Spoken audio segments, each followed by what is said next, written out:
The Ancient City by Numa Denis Fustel de Coulanges is a monumental work in classicism and the study of Greek and Roman society. But more than that, it is a window into the mind of the ancient Greek. There's the famous quote from L.P. Hartley, "The past is a foreign country." And Coulanges accordingly begins his study by enticing us to not think of the Greeks and Romans first and foremost as our ancestors that we inherit our society from.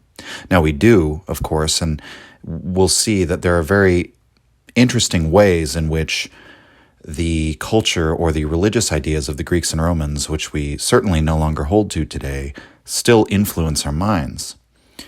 But Coulanges really wants us to get into the mindset that these are a foreign people to us, and that the way they approach the world is so radically different, so alien from the way that we approach the world. And his book demonstrates just that. Now, in the middle of the book, we come upon this passage where Coulanges describes the daily life of the ancient Roman during the earliest period of the Roman civilization.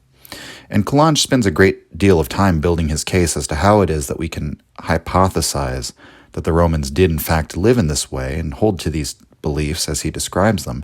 And we'll go over the evidence he presents or the case he presents over the course of the episode. But I want to begin with this picture of the daily life of the Roman because it's so striking.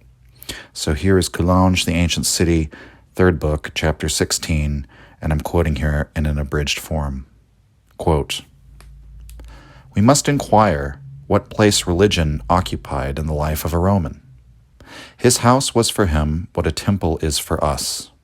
He finds there his worship and his gods. His fire is a god.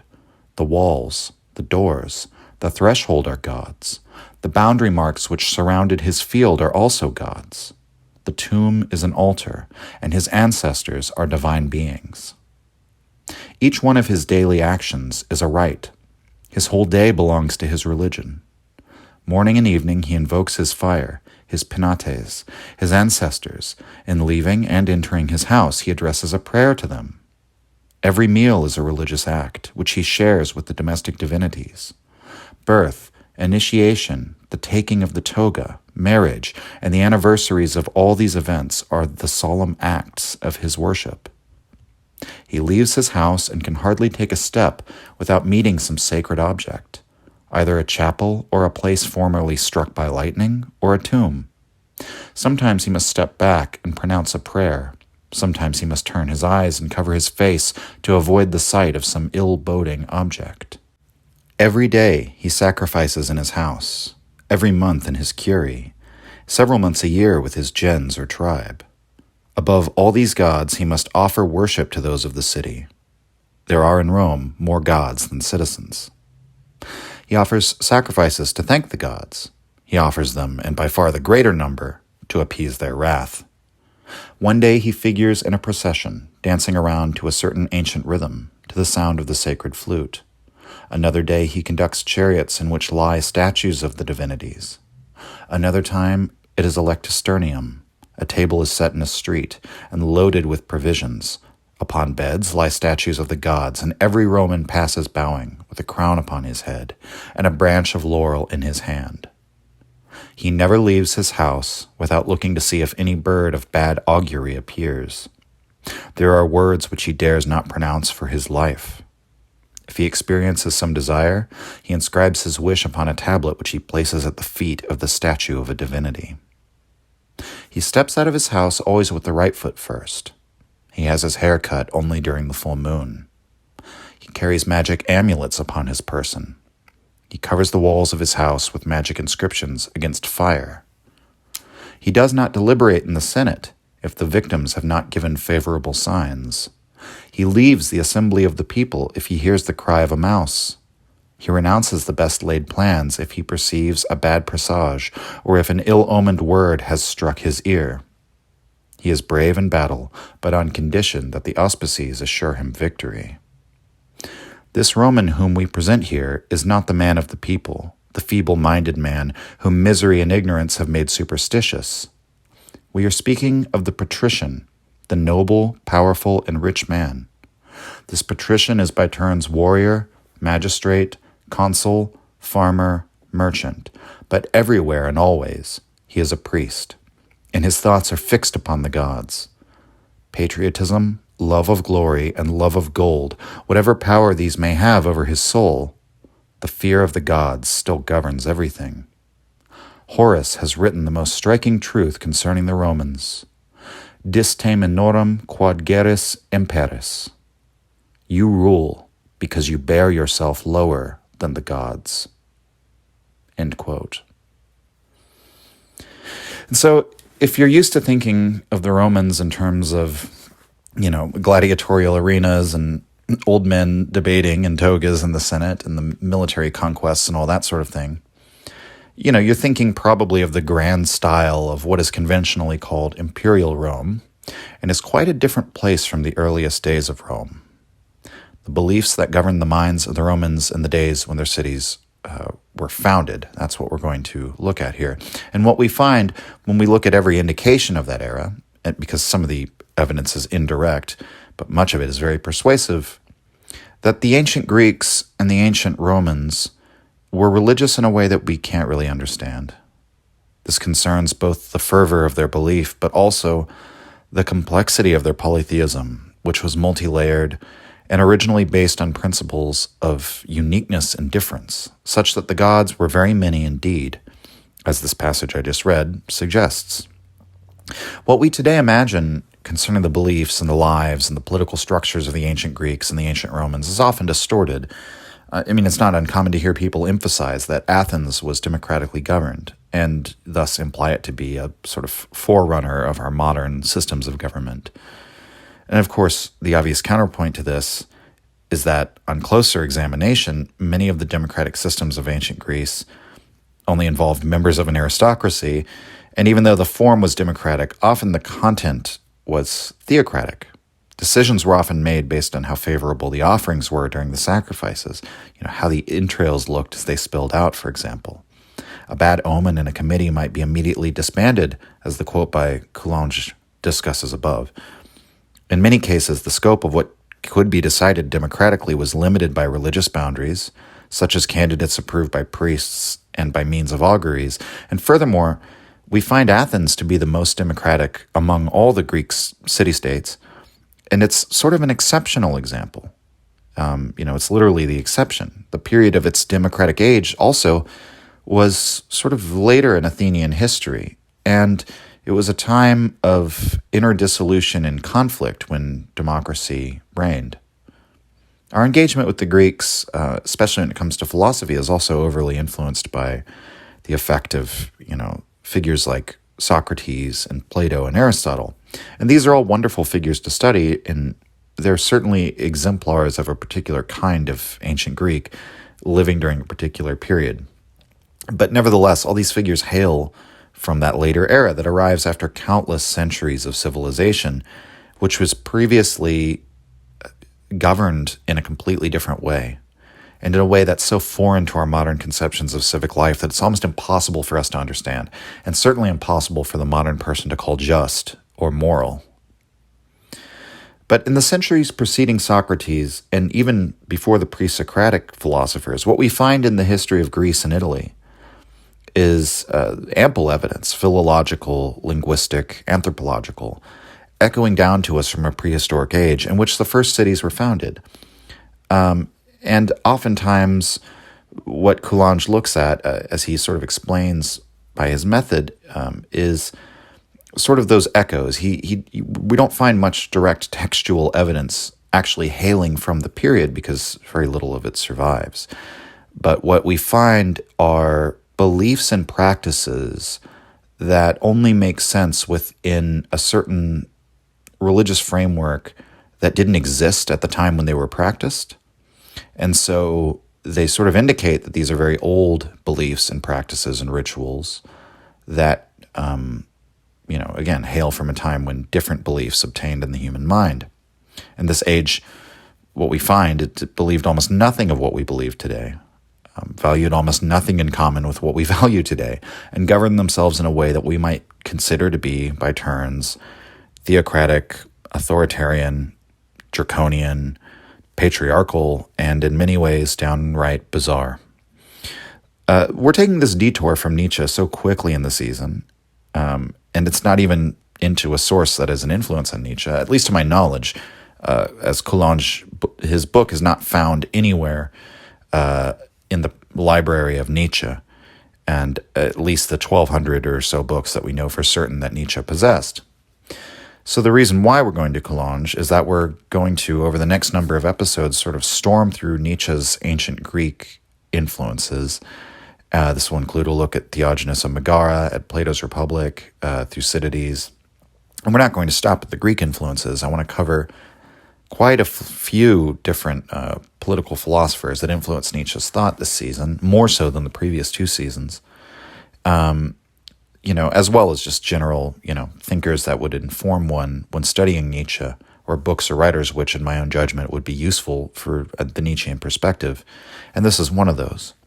But, before we look at a character like Theognis of Megara and consider this ancient reactionary poet that Nietzsche held in such high esteem, I think it's wise for us to understand the background, the context, the civilization in which Theognis lived.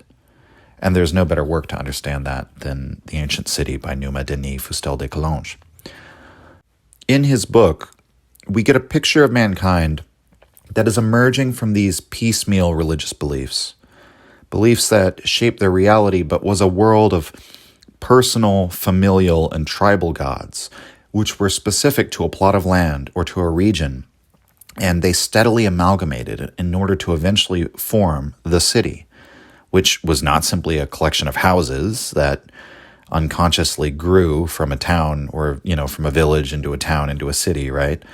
But were selected as religious sites. They were chosen and founded in accordance with religious rules. And so religion and state were not even a thing that could be thought separable in those days. When these first came into the world, religion and state are seen as the same thing in some sense, because the law itself is derived from religion.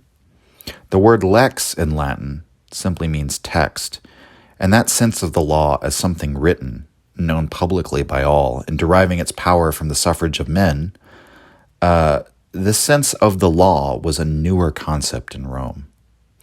This is as compared to the older sense of the word law, which is encompassed by their term for tradition and custom, or the word could also be used to denote common usage. The word is mos. The older laws, the laws of tradition, the mos, reigned before there was any notion of popular suffrage, and they derived purely from the religion. And it was a religion that existed within a family structure and was bound to that family. This was the earliest foundation upon which all the other layers of these complex societies were built.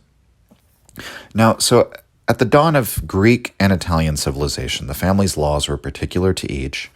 The father was the patriarch of each family, and he had absolute legal authority over the members of his bloodline, up to and including the right to kill or even to sell one's own son.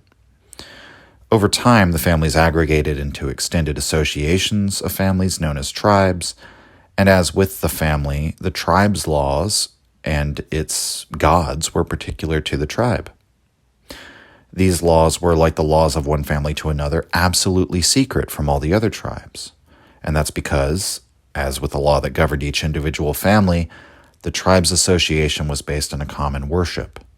Rather than joining one family to another's family, which would have been seen as impossible, right?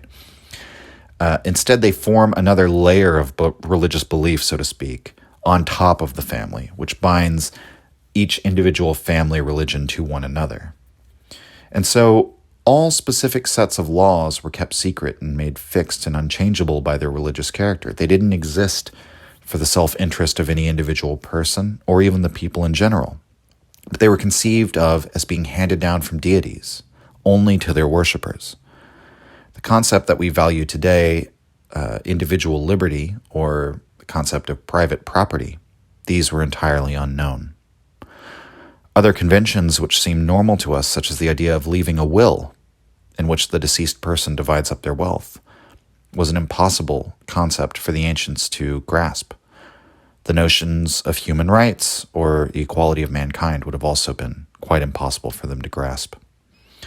And so, at the birth of ancient Greece, we find a social arrangement not only so different from our time, but so different from the Athens of Socrates' time, and so alienating to us and to him that we can scarcely even put ourselves into the perspectives of the ancients. And yet, as I mentioned before, there's something maybe even a little disturbing in De Coulanges for us, and that we can see even the etymological roots of many of our own words, or the historical roots of our concepts, deriving from this pre-modern, pre-individualist, pre-human rights era of our history. That, in fact, we can recognize the humanity in these strange human beings of an earlier time, and even recognize some of ourselves in them. Granted, they would look upon us probably with shock and horror, just as we would regard their way of life. But the echoes of how they lived during those long centuries still sit with us today. And just as the Athenians of later eras carried on the beliefs and practices of earlier times without realizing where they came from and without believing in them anymore, we find some of that still reflected in us. And so it's sort of paradoxical, but the Greeks and the Romans, from this perspective, are both entirely alien, and yet there's something disturbingly familiar. And so we'll go to the beginning of the book, where Coulanges begins with that sentiment that I made reference to, of the need to abandon our modern ideas about the Greeks entirely. This is in the introduction, quote, "To understand the truth about the Greeks and the Romans, it is wise to study them without thinking of ourselves, as if they were entirely foreign to us. Thus observed, Greece and Rome appear to us in a character absolutely inimitable. Nothing in modern times resembles them. Nothing in the future can resemble them. We shall attempt to show by what rules these societies were regulated, and it will be freely admitted that the same rules can never govern humanity again." End quote. This is an important point because De Coulanges always treats the Greeks and Romans with a complete detachment. It's a dispassionate approach. He's able to do this because he recognizes the Greeks and Romans are so utterly apart from us in spite of our descendants from them. And so what sets them apart is these very religious beliefs, which resemble nothing of what we have in the modern day. We don't even see this type of belief preserved today, say in the New Age movement. You might be thinking like, well, I know some people who are polytheistic, but there's really nothing like it, which we'll see as we get into the text. While De Coulanges does not really provide arguments in this point because he's not a philosopher, he nevertheless implicitly invokes the idea throughout the text that belief is not achieved by an act of will. It's not a matter of consciously or rationally assenting to a given proposition, right? Which is, I think, the post-Socratic way we tend to think about beliefs. That in fact beliefs are things which become fixed in men's minds, which are motivated by strong emotions, by an immediate perception of the world, by experiences. It's not possible in Coulanges' view for a modern person to actually imitate the beliefs of the ancients because we don't live in the same world that they do. And we can't force ourselves by an act of will to believe in that world anymore. The world of the ancients was a great mystery. While there are some very old myths which probably hail from like the cradle of Indo-European civilization before the Indians and the Greeks and the Italians split off to migrate their separate ways, such as the myth of the Great Hunt or a few familiar astral deities. The cosmology of the ancients was very rough, right? It was adumbrated by a few myths and fables, and they didn't have elaborated, explicit metaphysics or cosmological schools of thought. They lived in a reality which was strange, and it could be hostile seemingly without reason, and in which extraordinary events occasionally occurred, for which their minds offered no explanation. And after particularly strong emotional experiences, such as something bad or tragic happening to you, a natural disaster killing your family or your loved ones, the human mind naturally looks for patterns or correspondences as a cause of why such a thing happened. And so in Coulanges' estimation, the ancients held up the human will and the human consciousness to be the center of reality, or the fundamental thing which they deified in order to understand reality. And what he means by this is that the ancient man, prior to the establishment of these ancient cities, they personified the world around them, seeing the operation of a human-like will and conscious intention behind everything. The core of their worship was around their ancestors, which they believed continued to live on after death. While many might suggest that such a belief naturally springs from the fear of death, it seems to me just as likely that human beings of these eras might not have even been able to conceive of the termination of consciousness, that the idea that the conscious subject ceased to be. Coulanges records that in the most ancient societies, the soul was said to dwell within the human body, and that the two were not yet separated in the imagination. And there are numerous texts that he quotes to back this up, but the ancients often speak of the soul of a dead person still remaining in the body of the deceased.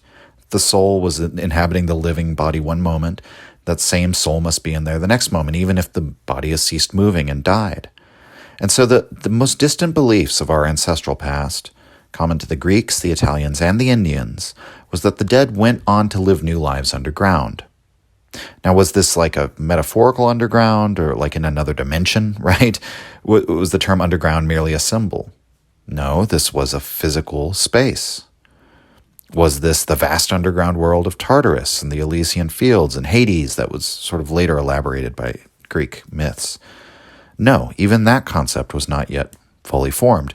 What the ancient men believed was that the dead man, if buried properly in his tomb or in his ancestral soil, continued to live on in a physical form in the place where he was buried. And he was nourished when his family came to make what were called funereal repasts, where the dead person was offered food and libations.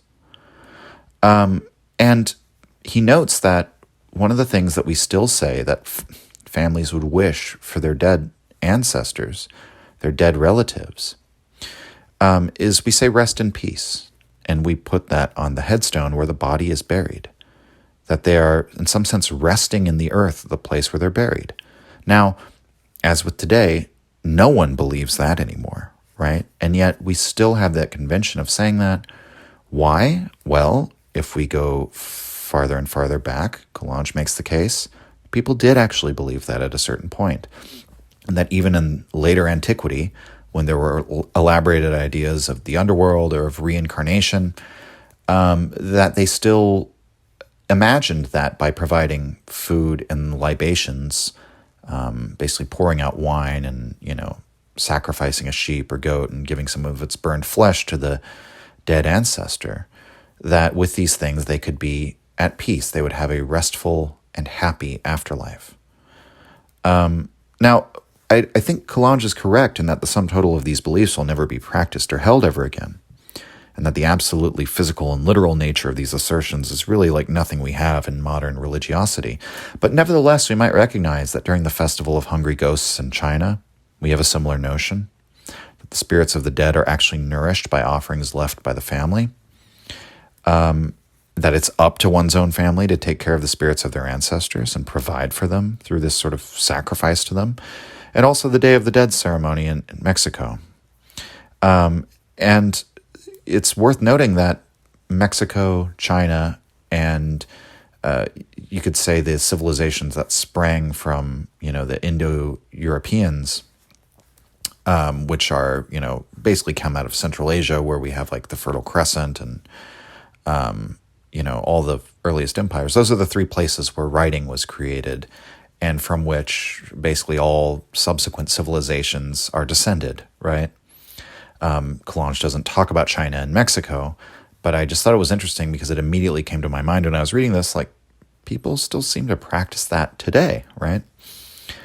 And so another note, in ancient Greece and Rome, just as the belief is still held in China today, if one's ancestors are not taken care of and not fed by the funerary sacrifices for the, carried out by the living family members, which must be reverently observed every year, the dead become restless and angry.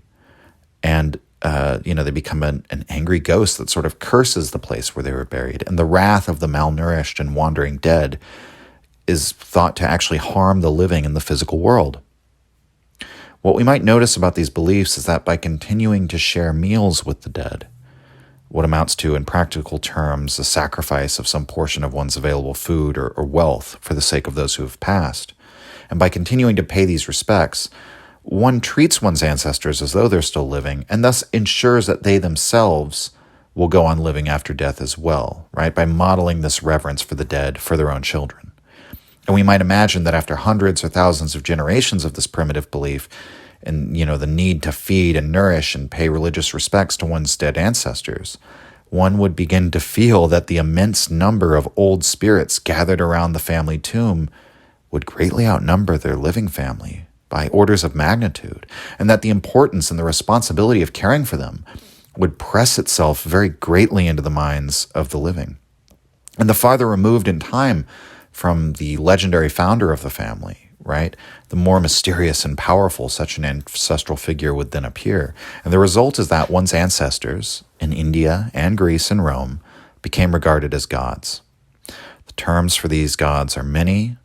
They're called penates, manes, lares, or heroes. The word hero originally derives from a term for an ancestral familial deity. Coulanges writes in Book 2, Chapter 1, quote, "Between the living part and the dead part of the family, there is only this distance of a few steps which separates the house from the tomb. On certain days, which are determined for each one by his domestic religion, the living assemble near their ancestors. They offer them the funeral meal, pour out milk and wine to them, lay out cakes and fruits, or burn the flesh of a victim to them. In exchange for these offerings, they ask protection. They call these ancestors their gods and ask them to render the fields fertile, the house prosperous, and the heart virtuous." End quote. And so the individual human being in this way of belief perceives himself as of relatively little importance. It is a profoundly human-centric religion, right?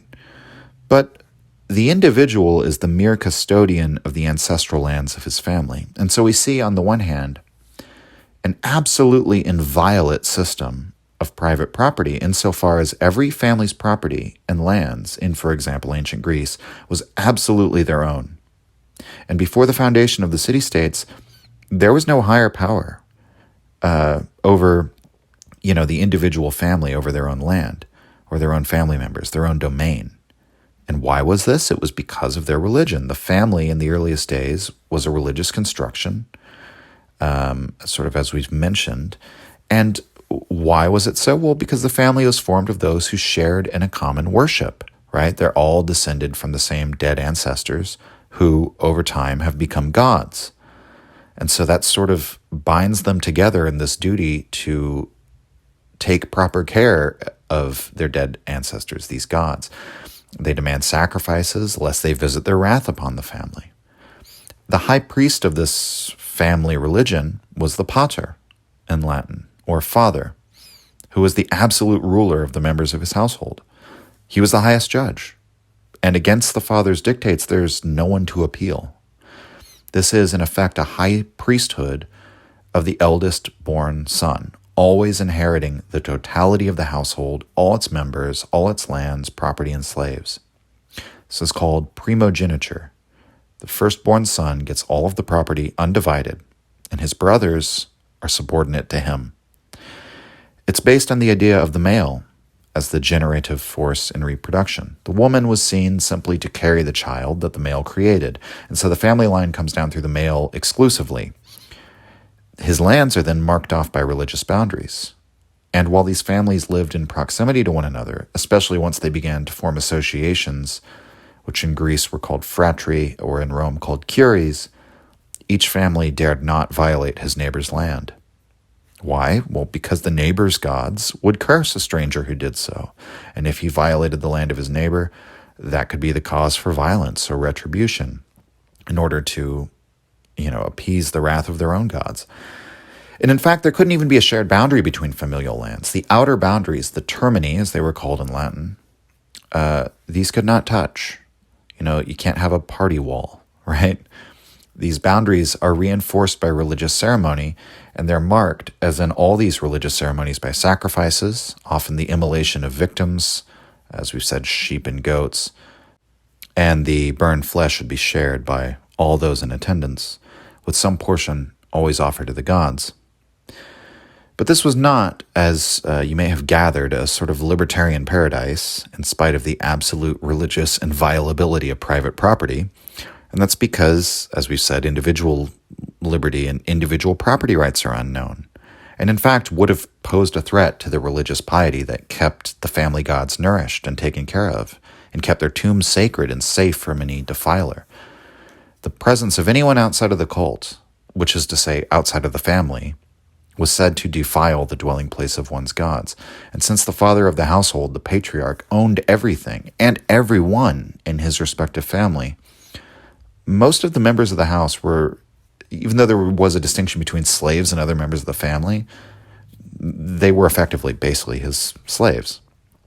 That includes his younger brothers, his sons, all the women, including his wife. But the patriarch couldn't sell any of his property, his lands. The land was absolutely his, but only as a steward over it. It doesn't really belong to him. It belongs to the household gods. To sell one's land would be unthinkable. It's the worst sacrilege. It would effectively unperson you. You would remove yourself from your own future prospect of a happy immortality.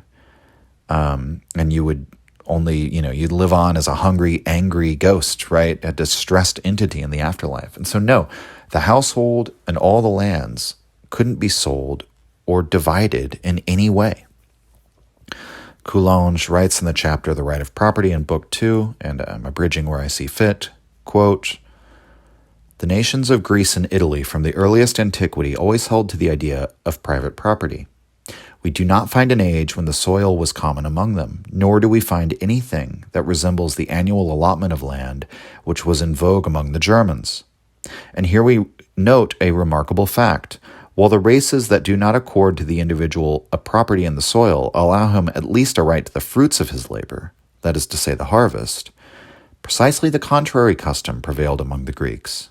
In many cities, the citizens were required to store their crops in common, or at least the greater part, and to consume them in common. The individual, therefore, was not the master of the corn that he had gathered, but at the same time, by a singular contradiction, he had absolute property in the soil. To him the land was more than the harvest. It appears that among the Greeks, the conception of private property was developed exactly contrary to what appears to be the natural order. The idea of private property existed in the religion itself. Every family had its hearth and its ancestors. These gods could be adored only by this family and protected it alone. They were its property. There is no difficulty in understanding that the right of property, having been thus conceived and established, was much more complete and absolute in its effects than it can be in our modern societies where it is founded upon other principles. Property was so inherent in the domestic religion that a family could not renounce one without renouncing the other. The house and the field, so to speak, incorporated in it, and it could neither lose them nor dispose of them. Plato, in his treatise on laws, did not pretend to advance a new idea when he forbade the proprietor to sell the field. He did no more than recall an old law. Everything leads us to believe that in the ancient ages, property was inalienable. It is well known that at Sparta, the citizen was formally forbidden to sell his lot of land. There was the same interdiction in the lands of Locri and Leucadia. Phaedon of Corinth, a legislator of the 9th century BC, prescribed that the number of families and estates should remain unchangeable. Now, this prescription could only be observed when it was forbidden to sell an estate, or even to divide it. Such laws ought not to surprise us. Found property on the right of labor, and man may dispose of it. Found it on religion, and he can no longer do this. A tie stronger than the will of man binds the land to him. Besides, this field, where his tomb is situated, where the divine ancestors lie, where the family is forever to perform its worship, is not simply the property of a man, but of a family. It is not the individual actually living who has established his right over the soil. It is the domestic god. The individual has it in trust only. It belongs to those who are dead and to those who are yet to be born. It is part of the body of the family and cannot be separated from it. To detach one from the other is to alter a worship and to offend a religion. Among the Hindus, property also founded upon religion was also inalienable." End quote. Now, in the center of the household, as Coulanges mentions, was itself another object of great worship and reverence, the hearth. The ancestral hearth of the family was kept burning at all times. It was itself a god and had to be kindled of special wood in accordance with a religious ceremony in order to establish the house. At night, it might have been reduced to a few coals covered in ashes, but in the morning it was reverently brought into blazing glory yet again and tended to. All meals were cooked there and shared with the deities of the hearth. The hearth was always in the center of the house, in a place that was hidden from any stranger that might enter. This didn't mean that no one who was not from the family might enter the house, although this may have been the case in the very distant ancient times, because after all, the house, in this way of belief, is a temple to the family gods. But it seems that when families began to cohabit next to one another and associate sort of more broadly, having non-family members to the house became more common. But nevertheless, it's a great sacrilege for your hearth to even be seen by the eyes of someone not in the family, which means it had to be kept in a room hidden from any visitor. I'm going to quote a bit from the chapter entitled "The Sacred Fire" from Book 1. This is in an abridged form, a couple sections from pages 16 through 18. Quote, "It was also a religious precept that this fire must always remain pure, which meant literally that no filthy object could be cast into it, and figuratively that no blameworthy deed ought to be committed in its presence.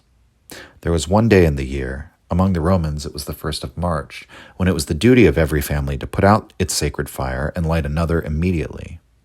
But to procure this new fire, certain rites had to be scrupulously observed.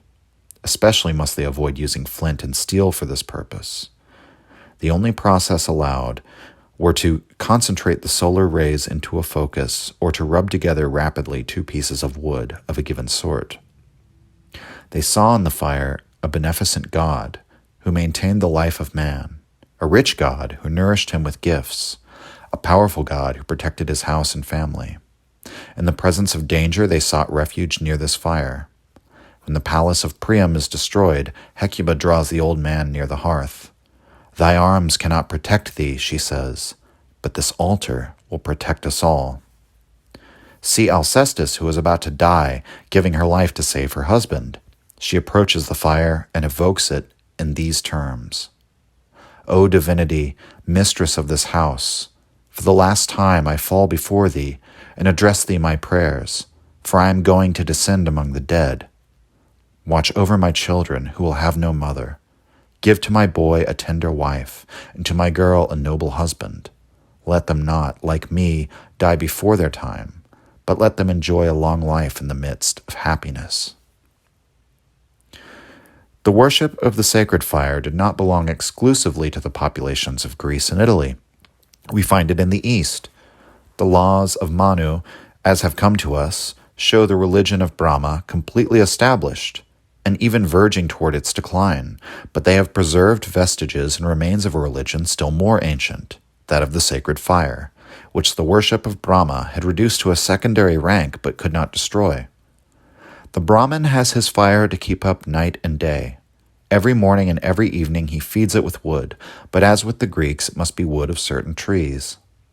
As the Greeks and Italians offer it wine, the Hindu pours upon it a fermented liquor which he calls soma. Meals, too, are religious acts, and the rites are scrupulously described in the laws of Manu. They address prayers to the fire, as in Greece, they offer it the first fruits of rice, butter, and honey. We read that the Brahmin should not eat the rice of the new harvest without having offered the first fruits of it to the hearthfire. For the sacred fire is greedy of grain, and when it is not honored, it will devour the existence of the negligent Brahmin. End quote. Another interesting thing that Coulanges references elsewhere is that, according to Diodorus, the Greeks said that the sacred fire is what taught them to build houses. And so the genesis of the house itself, the domestic religion's temple, was seen to be the fire. When, in later times, younger branches of the families struck out from their homeland to form colonies or found new households, the first thing they thought to do was to construct a new sacred fire. In the Aeneid, the character Aeneas, the sort of legendary figure, when he's traveling across the sea to, Italy, he brings with him a sacred flame from the old country that they're going to use to kindle a new sacred fire, right? And when families began to aggregate into larger groups, into curies and phratries, they did what? That's right, you guessed it, they created a new sacred fire, which was common to all the groups in the phratry, and to which all of them came together on specific days to make their offerings and share a funereal meal with the gods of that new hearthfire, right? The fun fact, the Latin word for hearth is focus, and albeit somewhat indirectly, we get the term focus that we use modern day for like putting your attention on something. That comes from their term for the hearth, insofar as it is the center of the house, the center of the religion and its worship. It really, he actually uses, it's funny, I quoted Coulanges talking about how they kindled the fire, and he says they used a focus.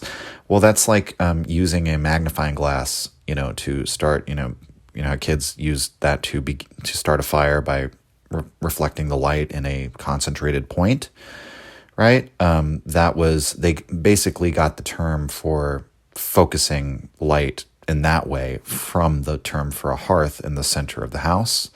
So you can see the analogy there, and then that has then developed in our modern term for putting our attention on something, our focus on something.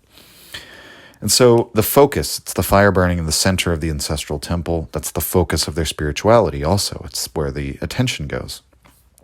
The fire, by remaining ever living, right, intergenerationally, comes to signify this continuity of the living members of the family. It's a symbol of the family in aggregate, in one entity, as one unity that continues on, blazing and living and existing. And it's served and supported by the individual living family members, right? So the individual living people are less important, each one of them, than the living hearthfire, as they perceived it, that was in the center of their temple. And that's an actual deity that can reward or punish, and which needs to be propitiated. But it psychologically, I think, symbolizes the collective sort of family as a coherent power in its continued life. So the gods of early man were specific to their domestic cult. They had secret beliefs which were entirely insular. The property, the lands of each little family cult were entirely its own and entirely indivisible. And they were intended to be kept by the family forever, so long as the family was able to endure, right? The gods of this time period which man worshipped were therefore local. There was no conception of universal deities. There was not even yet the idea of a common deity ruling all of the Greeks, or even ruling men of the same city. The first gods were irreducibly tied to one family. Coulanges writes, quote, "Between the gods and the soil, men of the early ages saw a mysterious relation. Let us first take the hearth. This altar is the symbol of a sedentary life. It must be placed upon the ground. Once established, it cannot be moved. The god of the family wishes to have a fixed abode. Materially, it is difficult to transport the stone on which he shines.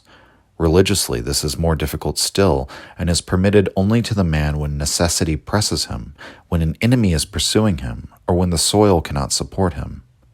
When they establish the hearth, it is with the thought and the hope that it will always remain in the same spot. And the family, which through duty and religion remains grouped around the altar, is as much fixed to the soil as the altar itself." End quote. A final thing about the nature of this ancient family, and to clear up maybe some of the areas you might still be wondering about, the first thing to look at is marriage, actually. So we may note, first of all, that one couldn't belong to two families at once, just as one cannot, even today, belong to two religions at once, unless you're the main character in the Life of Pi. But maybe in New Age beliefs, too, you could. But this is why these Greeks and Roman and early Indian beliefs are like the inverse of New Ageism because they're absolutely private and specific. And syncretism wasn't really known yet. It had to be developed, right? And since each family cult is totally alien to one another, one family with their hearth and their domestic gods and their worship would have a completely different set of rites and hymns and traditions that were observed, right? Because they were developed in secret and separately. And so in the house over on the next plot of land, just a few dozen yards away, you have a completely different religion, right? Now we see, obviously, there are the same themes of the worship of the dead and the sacred fire, which you could say that's like the overarching belief system that unites them all. But, all these gods have an individual character and had different sets of demands, right? And so how does marriage work? Doesn't marriage intermingle the families? Well, originally, no. Marriage was effectively the transition of a woman would go from one family to another, since the male generated the children and the religious belief that what this meant is that the feminine sex had to be moved from one cult to another, right? And so marriage, therefore, consisted in these three steps. First, the original family did a sort of ritual to excommunicate the daughter from her religion. She was formally severed from the worship of her old gods and ancestors, which means she's now actually considered a stranger to the family of her birth. Her biological father is no longer her actual father in their view. Her old ancestors that she spent her entire life sacrificing to and worshiping, they're not her ancestors anymore. They no longer recognize her in the beliefs of the ancients. The second step then is bridal abduction, which seems to be a very common thing throughout the ancient world. And, some of these rituals have survived in some places to this day. Another way that we have, there's that funny tradition that we have in America today. Even though we preserve none of these beliefs, we have the tradition of the husband carrying the bride over the threshold of their home upon getting married. Now, if we look at these rituals that go back to very ancient times, the husband is obliged to pick up and carry the woman. She is obliged to resist or to put up a show of resisting, regardless of whether she wants to resist or not.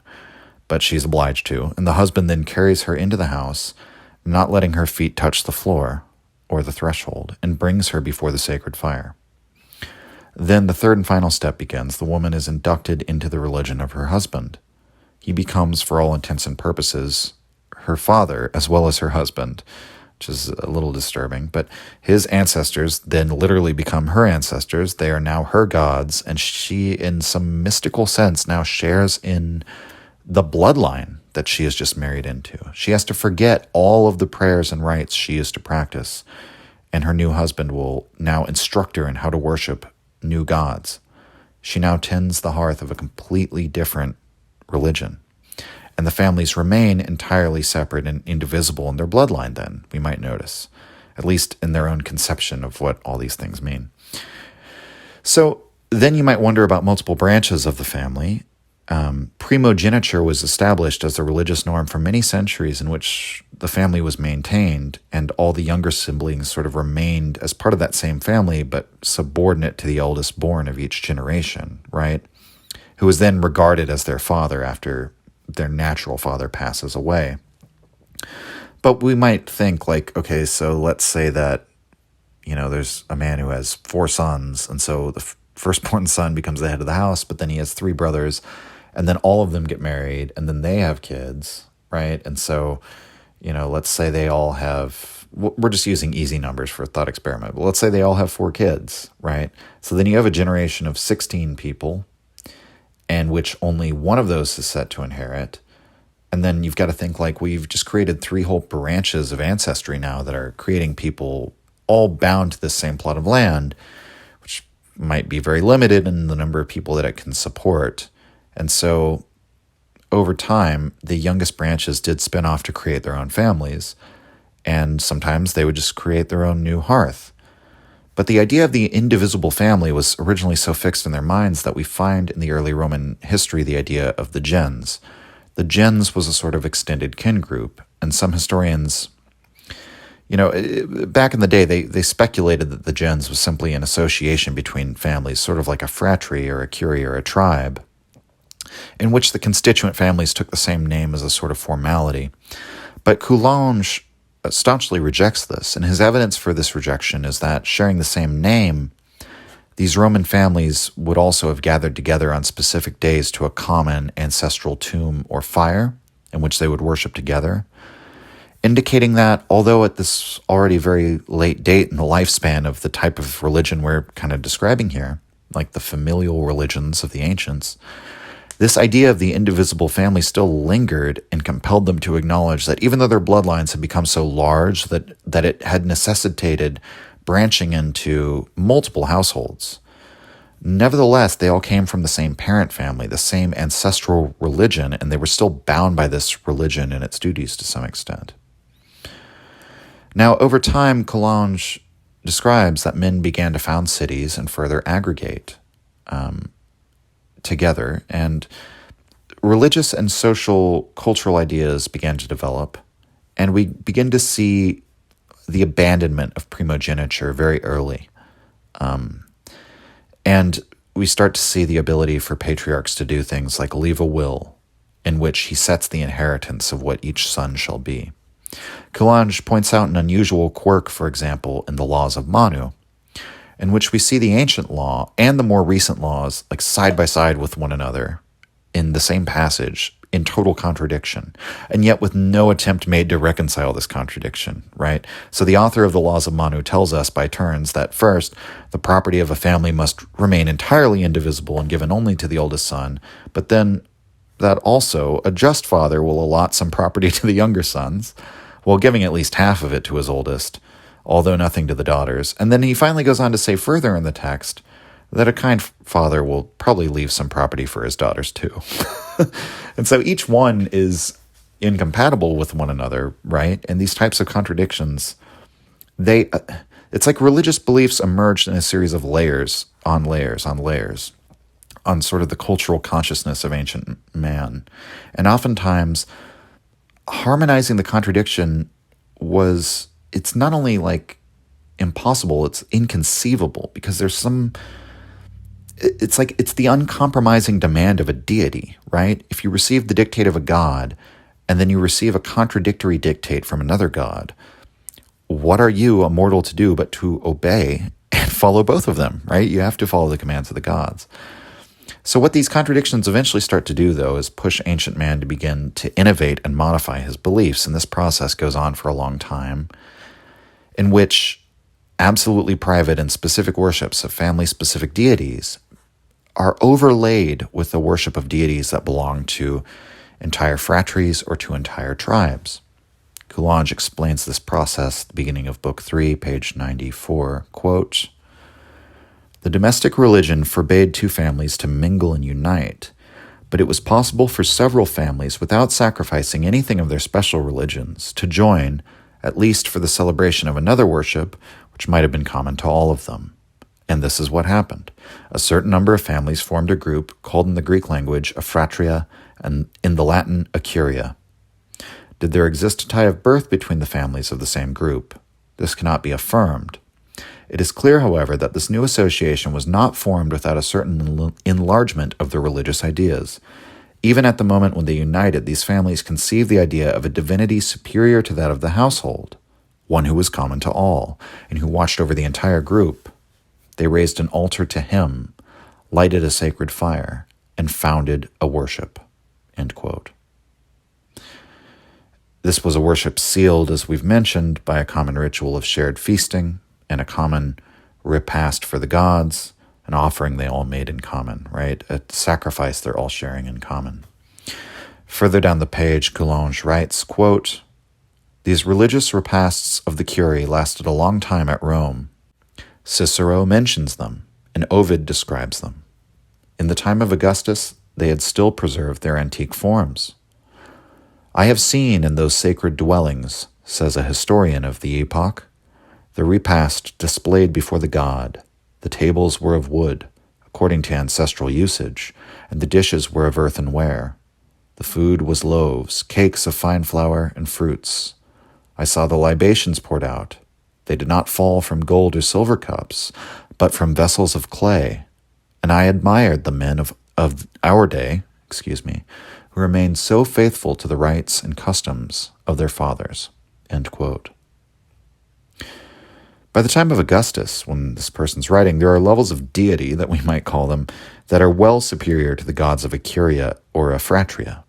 There are in Rome gods of the whole city, and during the time of Augustus, there had been a sort of a massive expansion of what it meant for a god to be a god of Rome, right? Because originally the gods of Rome are tied to Roman soil, just like all other gods of this polyistic form of religion. But as Coulanges discusses later, the Roman deities were eventually worshipped all over the empire, and temples to them were established in places far flung from the city of Rome. This was not so during the time when the Curies were established, but we see that even during Augustus's time, these local gods of the Curies were still being worshipped.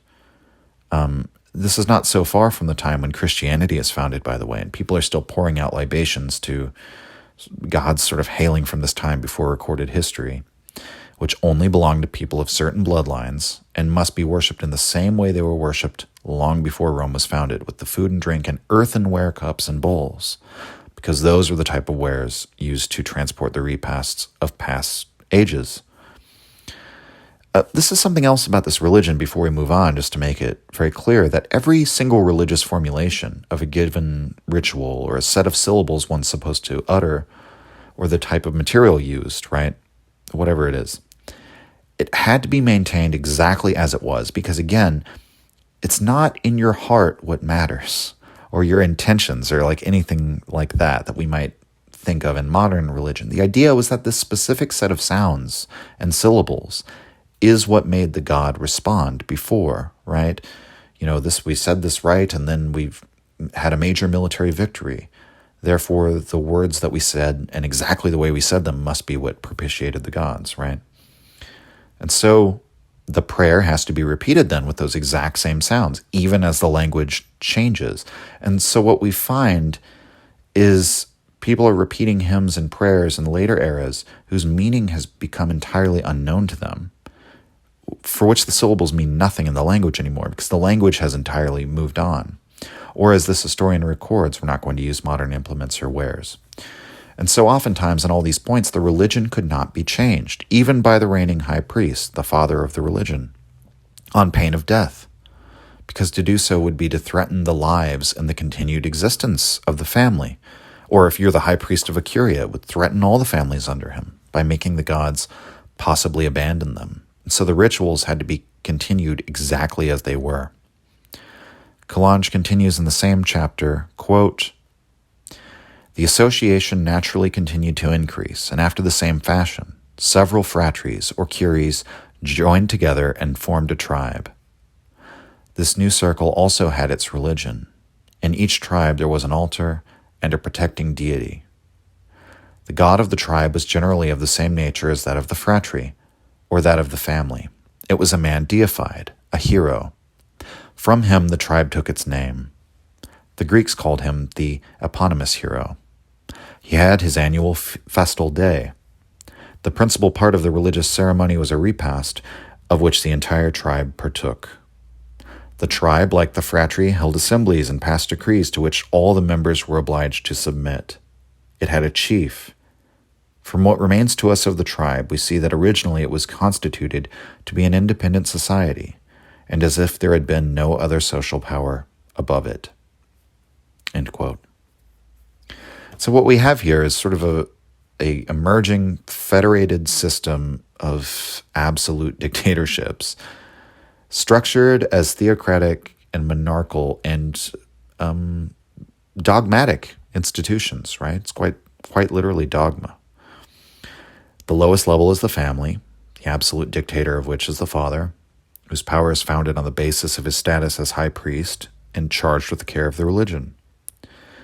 By doing this, the father preserves the immortality and happiness of the family's ancestors, protecting its past and ensuring its future.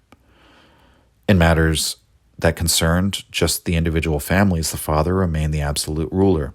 But as these groups begin to aggregate, each federated level establishes a new religion on top of it, and this necessitates another absolute power structure, right? Insofar as that's what's demanded by the beliefs of the people living at this time. And so a leading family heads the worship of the phratry or curie, and again we find the same pattern at the next level up, that of the tribe. Again, the curie is independent from the tribe in one sense, insofar as the head of the curie and its worship has absolute power of its members when it comes to matters internal to the curie.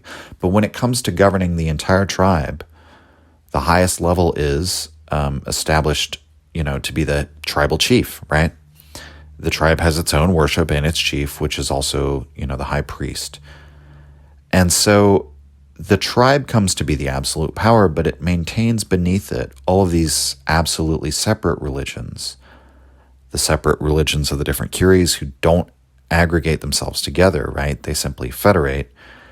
And the separate religions of the different families who also don't blend or mix their families. They simply aggregate into curies. They federate into curies. And so they're always joined by a worship common to all, but it doesn't dissolve the indivisible religions which make it up. And so this is the nature of their polytheism. It's kind of does polytheism, Roman and Greek polytheism, a great discredit to just say, well, they had more gods than one. It's way more complicated than that. Now, this is the origin of the whole idea of the male landholding patriarch as the citizen, right? Because it's not necessary that each family sends every one of their members to the committees of the curia, or each curia send all of its members to the assembly of the tribe. The father of the household possesses and speaks for all the members of his house, and that means he is responsible for any of the wrongdoings or crimes they commit legally. It means he owns them and is able to, take their lives or pass judgment on them. And so only he needs to represent his entire family at the curia. And that bond of religion continues to scale up with each level of the federation, such that when we get the laws of ancient Rome, for example, a man can't be made to testify against a member of his curie. And in fact, his religious duty compels him to speak on behalf of those who share a curie religion with him, right? Even if he personally detests them. And there are examples of this in history where people stand up and testify and say, I hate this guy, but he is part of, he's my brother in worship, and so I'm here to speak on his behalf. So I think it's helpful to recall here the meaning of the word religion and what's indicated by its sort of etymological parts. Ligio, linking. Religion is the force that links or binds people together during this period of human history. And so all of the associations man has are by religion. And yet all the religions are separate and individual. And so in order to join them together, you create sort of like a supra-religion, and new layers of them are continually established. And that means people are linked together and they perceive themselves to sort of serve the same sacred force which protects all of them. They give this of the same, they all pool together to give their offerings and sacrifice to it. So they share in a common sacrifice. And since that sacrifice is what propitiates the gods and keeps them from taking their wrath out on the city, they share in a common destiny. And so finally they perceive people within a common religion on these increasing layers as part of the in-group and no longer the stranger. On the level of the family worship, another family's members are still perfect strangers to your own hearth inside your house, right? But when you meet a member of another family, but who's from the same tribe out in public, you're not strangers any longer, right? On the tribal level, you all share in the same repast and the same feast day, and you see yourselves as functionally related. You're honoring the same deities, right? So while the many names of the various domestic deities can't be known to us, we know that each family, as well as each curia and each tribe, worshipped, in addition to ancestors, nature deities. Consider, for example, the sun, right? The sun's rays are required to light the sacred fire of the hearth. The sun's one of the most revered phenomena in nature to begin with. It brings light and warmth. And so it's natural the sun would be revered as a deity. It's the thing from which our individual sacred fires descend, so to speak, right?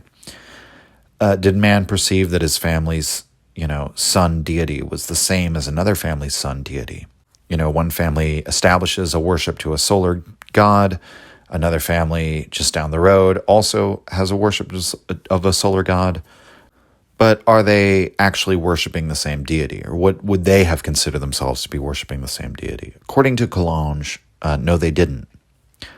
He argues that the perception of great external powers ruling over them as forces of nature didn't at first compel people to the notion of a single deity ruling, right?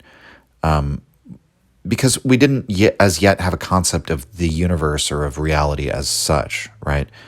We don't even perceive that a singular phenomenon as we experience it might be the representative of a single entity common to others who experience that phenomenon. In other words, my sun god is not necessarily your sun god. Coulanges writes, quote, "On first looking upon the external world, man pictured it to himself as a sort of confused republic where rival forces made war upon each other." End quote. Coulanges points out that it can be very difficult to trace exactly the developments of religious thought within this particular model of belief because all the beliefs are so specific and secretive. There's no, prophet at the base of these religions, no set of sacred texts. But it was created by each person, generation after generation, according to their own fashion. But there were always resemblances between the various private religions, which men in time would be bound to notice. And this would be because, as Coulanges argues, there's a limited number of phenomena which people are sort of want to worship. And, we find a familiar series of deities across most cultures, even those who have, grew up in no contact to one another. And so he lists here the common objects of worship which we find in nature, deities, and many religions, and how from each one, nevertheless, a new and private god was created. Quote, "The sun which gives fecundity, the earth which nourishes, the clouds by turns beneficent and destructive, such were the different powers of which they could make gods. But from each one of these elements, thousands of gods were created because the same physical agent, viewed under different aspects, received from men different names.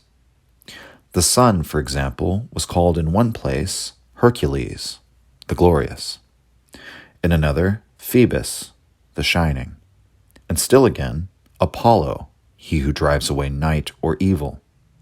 One called him Hyperion, the elevated being, and another Alexikakos, the beneficent.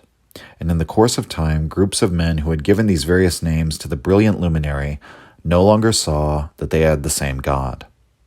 Indeed, each man adored but a small number of divinities, but the gods of one were not those of another. The names, it is true, might resemble each other. Many men might separately have given their god the name of Apollo or of Hercules. These words belonged to the common language and were merely adjectives and designated the divine being by one or another of his most prominent attributes. But under this same name, the different groups of men could not believe that there was but one god. They counted thousands of different Jupiters. They had a multitude of Minervas, Dianas, and Junos, who resembled each other very little. Each of these conceptions was formed by the free operation of each mind, and being in some sort its property, it happened that these gods were for a long time independent of each other, and each one of them had its particular legend and worship. As the first appearance of these beliefs was at a time when men still lived under a family government, these new gods had at first, like the demons, the heroes, and the laures, the character of domestic divinities." End quote. So, again, it's another oversimplified narrative on how, polytheistic syncretism worked. That what happened was one tribe had a sun god that he called by a certain name, such as Apollo, and then they meet another tribe that called their sun god Phoebus, and then both tribes said, "You have a sun god? Oh, wow, we have a sun god too. Maybe they're the same god," right? That's a narrative I've sort of heard of how syncretism occurred. Coulanges is pointing out how if we trace the development of their religious beliefs, that's actually not true. It's actually quite the opposite of the truth. It's not as if people recognized a common concept of their respective divinities and decided to aggregate them together out of some rational principle of categorizing them, right? Even though they had named them differently. Rather, they often actually found that the other tribes had the same deities and even called them by the same names. And in fact, once historians were able to aggregate all the information of all the different city-states, they found thousands of different Jupiters and Apollos and Poseidons. And these ancient people didn't think they were all the same because each religion, having grown up in isolation, attributed different characteristics to each of these iterations of reverence for certain natural phenomena. And so they appeased them in different ways, and they did not, therefore, in this period of human history, associate one Apollo to another Apollo. That was that family's sun god, and you have your own, and they are different. This becomes more complicated when we then consider the federated nature of this religion, such that you might have, at your particular hearth, a worship of your own family's Apollo, and your own family's Gaia, and your family's Jupiter. And then you're part of a phratry in which you worship your phratry set of gods. And maybe you have a phratry version of Artemis, and your phratry's Juno. But suppose your phratry also has an Apollo and a Jupiter, right? Which means you would make offerings in your home to your domestic Jupiter and Apollo, but on your phratry's feast day, you'd make offerings to a completely different Jupiter and Apollo. And the same would be true then at the tribal level, such that you might make offerings to a whole new set of tribal gods, including your tribes, Poseidon and Juno and Jupiter and Apollo and Gaia. And yet all of those gods are distinct from the gods of both the other tribes, but also the sub-level gods of your family and your phratry and your curie. And so this is what I mean when I say that the polytheism of this era is way more complicated than we're often taught. And that in later eras, when the gods did eventually become aggregated and composited and sort of combined in the minds of later men, this was, in Coulanges' estimation, more from a desire to escape from the complex, contrived dictates that all these religions had imposed on men's minds and conscience so much, but that those types of religious innovations came much, much later. And if we originally understand these ancient cults in their own terms, all these religions were completely distinct from one another. And what joined them wasn't a natural desire to categorize the gods in the same way. They began to join with things like, the material reality of the Roman Empire spreading its gods across distant lands. It's hard to, you have to expand your idea of the god just ruling a certain part of the soil, right? And so then that sort of opens the way to the idea that your Jupiter in Rome might be ruling in, hundreds or thousands of miles away, or present hundreds or thousands of miles away. And it's religious innovations like that, it coupled with the desire to escape from, when we look at the picture of the daily life of the ancient Roman living in this life, having to propitiate all these gods where everything is around him is a god and there's more gods than citizens, we can understand it's like there was a real pressure to want to simplify that. And so that's a much more plausible case to me as to how later syncretism works. But so now, the book's called The Ancient City, and we finally come to the city. This is pretty much right in the heart of the book, the middle of it, and that's where we'll end for today, with a new understanding of what it means to found a city in ancient times. The ancient city is the next step up of federation, from the tribal level to the level of the urbs or civitas, to a new municipal level of religion. And since religion was the absolute power over the minds of mankind, this was a new municipal level of law which would become absolute. The city-state, as we call it, was just that. The formation of a city indicated also the formation of a state. It was, by its very nature, a religious state. The ancient cities did not simply grow over time from sites where people happened to settle, but in each case, these associations were established by religion once again. Sacred offerings and ceremonies established these associations forever, and they were indivisible forever, just like the family. The city was established as an association of tribes. It was established on a religious site, and no new tribes could be added once these tribes were bonded together with their new sacred fire, and no authority was higher than that of the city. Although, each sort of level of religion still maintained its autonomy, as we discussed.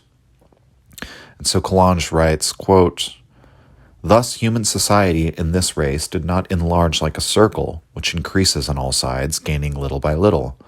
They were, on the contrary, small groups which, having been long established, were finally joined together in larger ones.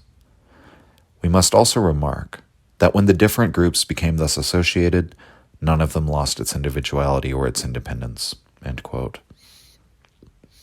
In the chapter entitled "The City Forms," Coulanges tells us of how these city religions were founded, bringing us up to the highest level of federation of peoples known in the ancient world among these pagan polytheists, at least before it begins to break down, right? And it breaks down as slowly and as gradually as it forms, which is over the course of centuries, which is what we're going to talk about next week.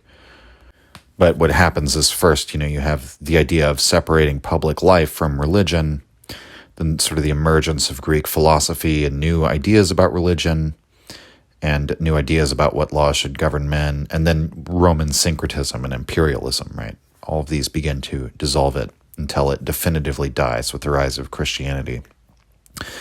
But in the chapter, The City, Coulanges gives us some idea of what the formation of the city religion looked like, and he uses the example of the founding of Rome. Coulanges rejects the idea that the foundation of the city of Rome on a single day and by fiat of one leader was a mere myth. He quotes a plethora of ancient historians who report this fact, and he writes, quote, "All these writers have transmitted to us the tradition of the religious ceremony which marked the foundation of Rome, and we are not prepared to reject so great a number of witnesses." End quote. He then goes on to describe the scene, which I will relate in a abridged form. Quote, "The first care of a founder was to choose the site for the new city, a weighty question on which they believed the destiny of a people depended. If Romulus had been a Greek, he would have consulted the oracle at Delphi. If a Samnite, he would have followed the sacred animal, the wolf or the green woodpecker. Being a Latin and neighbor of the Etruscans, initiated into the augurial science, he asks the gods to reveal their will to him by the flight of birds. The gods point out the Palatine. The day for the foundation having arrived, he first offers a sacrifice. His companions are ranged around him. They light a fire of brushwood, and each leaps through the flame. Romulus dug a small trench of a circular form and threw it into a clod of earth which he had brought from the city of Alba.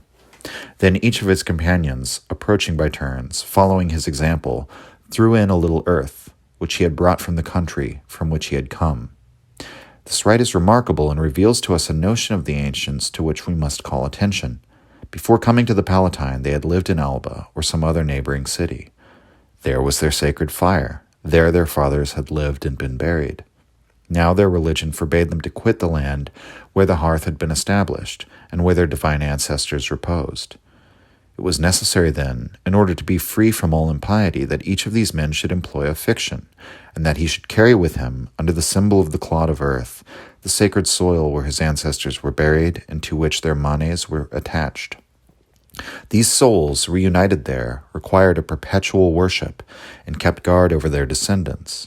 At this same place, Romulus set up an altar and lighted a fire upon it.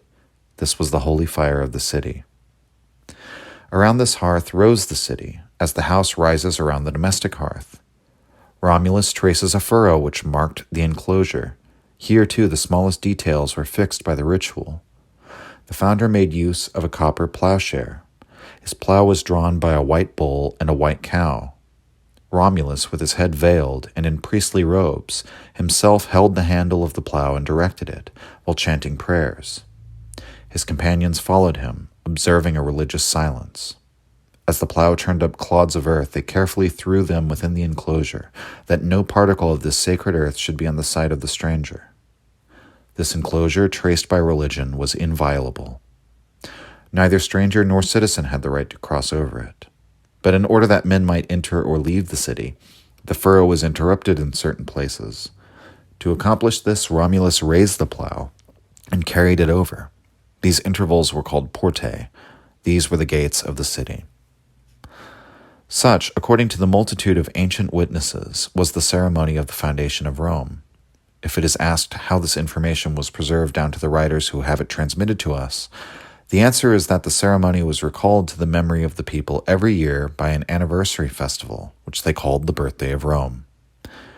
This festival was celebrated throughout all antiquity, from year to year, and the Roman people still celebrate it today at the same date as formerly, the 21st of April. So faithful are men to old usages through incessant changes." End quote. And so at the birth of the city, we find a religious ceremony where Romulus is veiled as a priest, binding together several tribes, and they're bound together by throwing all of their sacred soil into the same clod of earth, right? Same plot of earth, excuse me. So Romulus is the leader with near absolute power over all the others as their priest of the religion from which all their laws are derived, right? Because you follow the laws of the gods who tell you what to do so that they will protect you and not curse you, right? But this foundation of the city represents the largest and most powerful association so far at the level of the federated structure of the polytheistic religion. And this religion, in Rome at least, would go on to begin conquering and dominating all the other groups. The level of the city-state is sort of the level at which organized warfare became very effective, and against which a tribe couldn't hope to compete.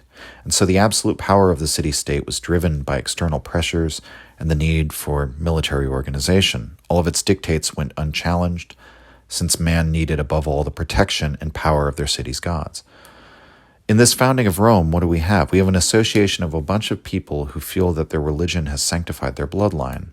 We have a system of rule based on lineage, which can't be challenged for the sake of individual rights. Or even, the religion can't even be challenged for the most dire expediency. Coulanges, for example, he talks about a famous story in which some Athenian admirals managed to win a war at sea. But, during an era where the great generals and, tacticians are educated men who had been taught by philosophers these sort of new ideas about religion and about metaphysics, which are more abstract and more universal. And so they neglected to collect the bodies of the fallen which were adrift at sea and committed a great sacrilege. And so in spite of winning and having saved Athens, the city voted and put them to death for basically ensuring the eternal unhappiness of all those souls who would never be returned to their ancestral soil. And so even practical issues couldn't challenge the religious law, even at much later dates when other ideas began to compete.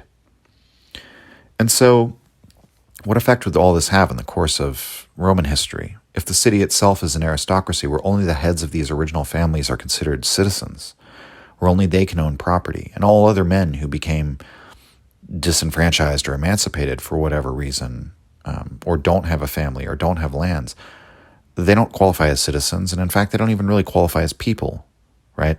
The dark side of the famous slogan of Rome, that it stood for the Senate and the people of Rome, Senatus Populus que Romanus, that's for which the Roman army fights, right?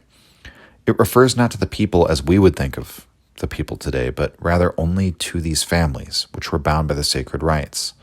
The fathers of the city who founded it and the members of their family.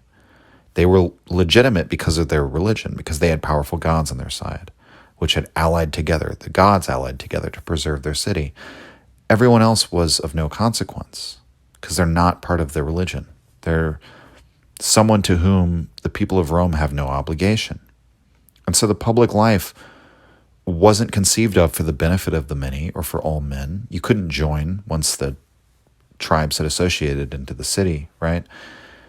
Because at that point, you're a stranger and all of the duties are for the benefits of the gods and ancestors. That's what all the tribes who gathered together to form Rome share in common, is the common, sacred earth of their ancestors and the common god of their city's sacred fire.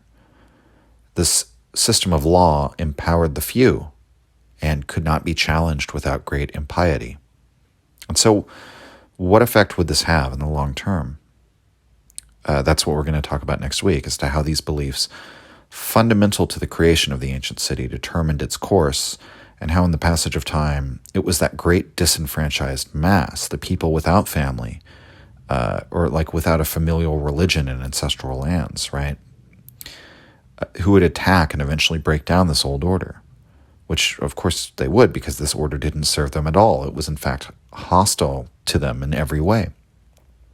I've barely mentioned Nietzsche's name in this whole episode, but we can see very clearly the rough outline of his genealogy of morality in that picture, playing out in a historical manifestation. This nobility, which exists for its own sake and whose religion was individual, based on gods and deities, who they worshiped because they gave them power.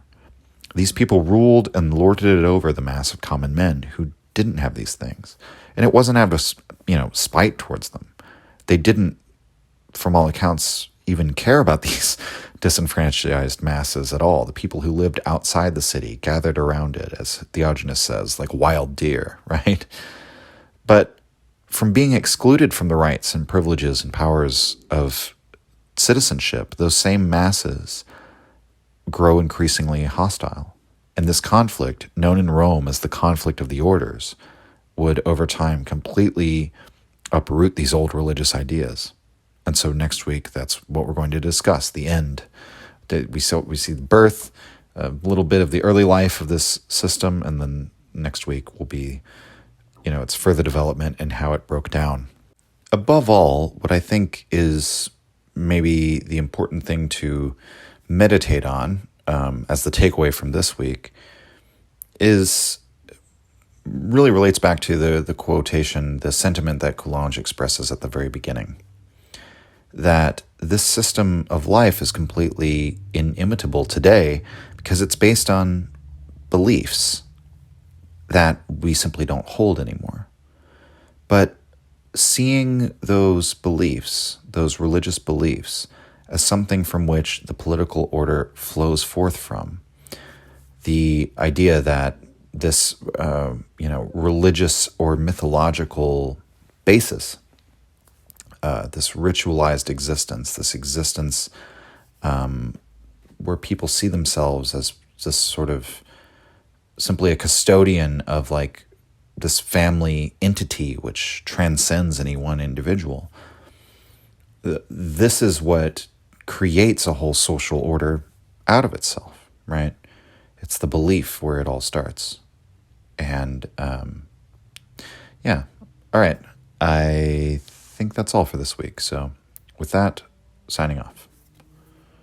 When we began last week, we looked at how the city formed, the ancient city, and speaking here of the cities of Greece and in ancient Italy, and the sort of religious background, the beliefs upon which those cities were founded. And so that was sort of the birth of the ancient city. This week, we're going to look at the life and then eventual death of the social order that ruled during the time of the ancient city. But to recap briefly, Fustel de Coulanges, he establishes that the ancient Greeks and the Romans of distant antiquity lived in this world of countless gods, and in every house, at every boundary line, in the many temples of the city, right? And in the natural world all around him, everywhere, there were these demanding, capricious deities, which required him to provide nourishment in the form of sacrifices and to scrupulously attend to the rituals which had been established since time immemorial and preserve them in the exact form that they'd been handed down to him by his ancestors. This type of relationship with the gods seems to originate with the very oldest of these beliefs, which were the worship of the family hearth as the sort of center of the household divinities, the symbol of the family's continuity beyond any one individual, and the worship of the dead based on the belief that men continued living in the earth at the family tomb after they had passed away, and thus needed to be fed and taken care of in their afterlife. These deceased ancestors became gods, and the living Roman or the living Greek, they believed, quite the similar things in distant antiquity. They saw their lives as a sort of period of service and duty to these ancestors. And, they had the care of the property, which is yours for the time being, but over which you are only the steward. And that's only true if you're the eldest brother, right? and therefore, you're the patriarch of the household when your father dies, because otherwise you're not even the steward of the family property, but in essence, part of that property, right? Now, we also discussed how the ideas of private property that we have in modern times don't really resemble what the Greeks believed in, because the patriarch could not sell his family's lands, because to do so would be to effectively destroy the afterlife of his family's religion, and therefore, greatly transgress and offend the domestic gods. And so the family and the lands were bound together. Coulanges writes of how the hearthstone, the sort of center of the familial worship, was this thing that was immovable and set into place and meant religiously not to be moved, but also just practically speaking, it represented the sedentary lifestyle, right? And so the family and the land are indivisible, and the family's members are all bound together by religious ritual. And so a family is not just a biological thing. It's not necessarily having to do with, maybe in the modern sense that we would think of a family, right? Where we think of adopting people into our family, and none of this was how they conceived of the family. It was a purely religious structure, or not purely, it was primarily, we should say. And so nobody could be part of two families in the same way that you can't be part of two different religions. Every family had its own worship and its own law. When a woman was married, she was excommunicated from her family's religion, her birth family, and became part of the new one. And so these domestic religions, they remain independent and indivisible. But over time, steadily, people aggregate into greater and greater, or larger and larger associations, right? First, joining together families into the curia or fratria, depending on whether we're using the Latin or the Greek term. And then these broader associations become tribes, and finally we find the birth of the city when these tribes join together. At all of these levels of joining, a new religion is formed that is sort of a superstructure above all these independent, indivisible religions. And so, the family still maintains its own insular secret worship, but then they join together into a curia and worship gods common to all of them, while keeping the family religion independent. And then the curiae join together by worship of the gods common to all of the tribe, and finally the city religion is established, and with it, the city government, because at this time in Greece and Italy, there's no notion of a law that was not derived from religion. Religion was master over everything in one's life, and the state, as it existed, basically existed for the function of serving the gods that protected the entire city and its members. The state was therefore absolute, because to violate one of these laws would mean violating the dictate of the deities that protect you, right, and could visit their wrath upon you. And so even though the matters of the tribe, for example, remained under the control of the chiefs of the tribe, all matters just solely internal to the tribe, right, and then all the way down to the patriarchs of the families, they remain independent in terms of matters insular to their family. But what this indicates was not individual liberty, right, but a sort of federated system of autocracies. And at this time, such a concept as individual liberty is totally unknown. The father of the household has absolute control over the lives in his household. And that culminates, we go up all these levels to the ruler of the city, who is an absolute king over the municipal government, which has total power, concerning the city and the lives of all the inhabitants in it. De Coulanges describes in the chapter entitled The Gods of the City how the city religion was founded. Quote, "We must not lose sight of the fact that among the ancients what formed the bond of every society was a worship. Just as a domestic altar held the members of a family grouped around it, so the city was the collective group of those who had the same protecting deities, and who performed the religious ceremony at the same altar. The city altar was enclosed within a building which the Greeks called the Prytaneum, and which the Romans called the Temple of Vesta. There was nothing more sacred within the city than this altar, on which the sacred fire was always maintained. This veneration, it is true, became weakened in Greece at a very early date, because the Greek imagination allowed itself to be turned aside by more splendid temples, richer legends, and more beautiful statues. But it never became enfeebled at Rome. The Romans never abandoned the conviction that the destiny of the city was connected with this fire, which represented the gods." End quote. And further down in the chapter, Coulanges writes, quote, "Just as the worship of the domestic hearth was secret and the family alone had a right to take part in it, so the worship of the public fire was concealed from strangers. No one, unless he were a citizen, could take part at a sacrifice. Even the look of a stranger sullied the religious act. Every city had gods who belonged to it alone. These gods were generally of the same nature as those of the primitive religion of families. They were called lares, penates, genii, demons, heroes. Under all these names were human souls deified." End quote. And so remember, the origin of this is ancestor worship, or when we get to the level, like the tribal level or the city level, they tend to worship like particularly outstanding individuals, like it's hero worship, right? But it's hero worship by people who feel that they are in some sense descended from that hero, whether that was actually true or just by, sort of convention.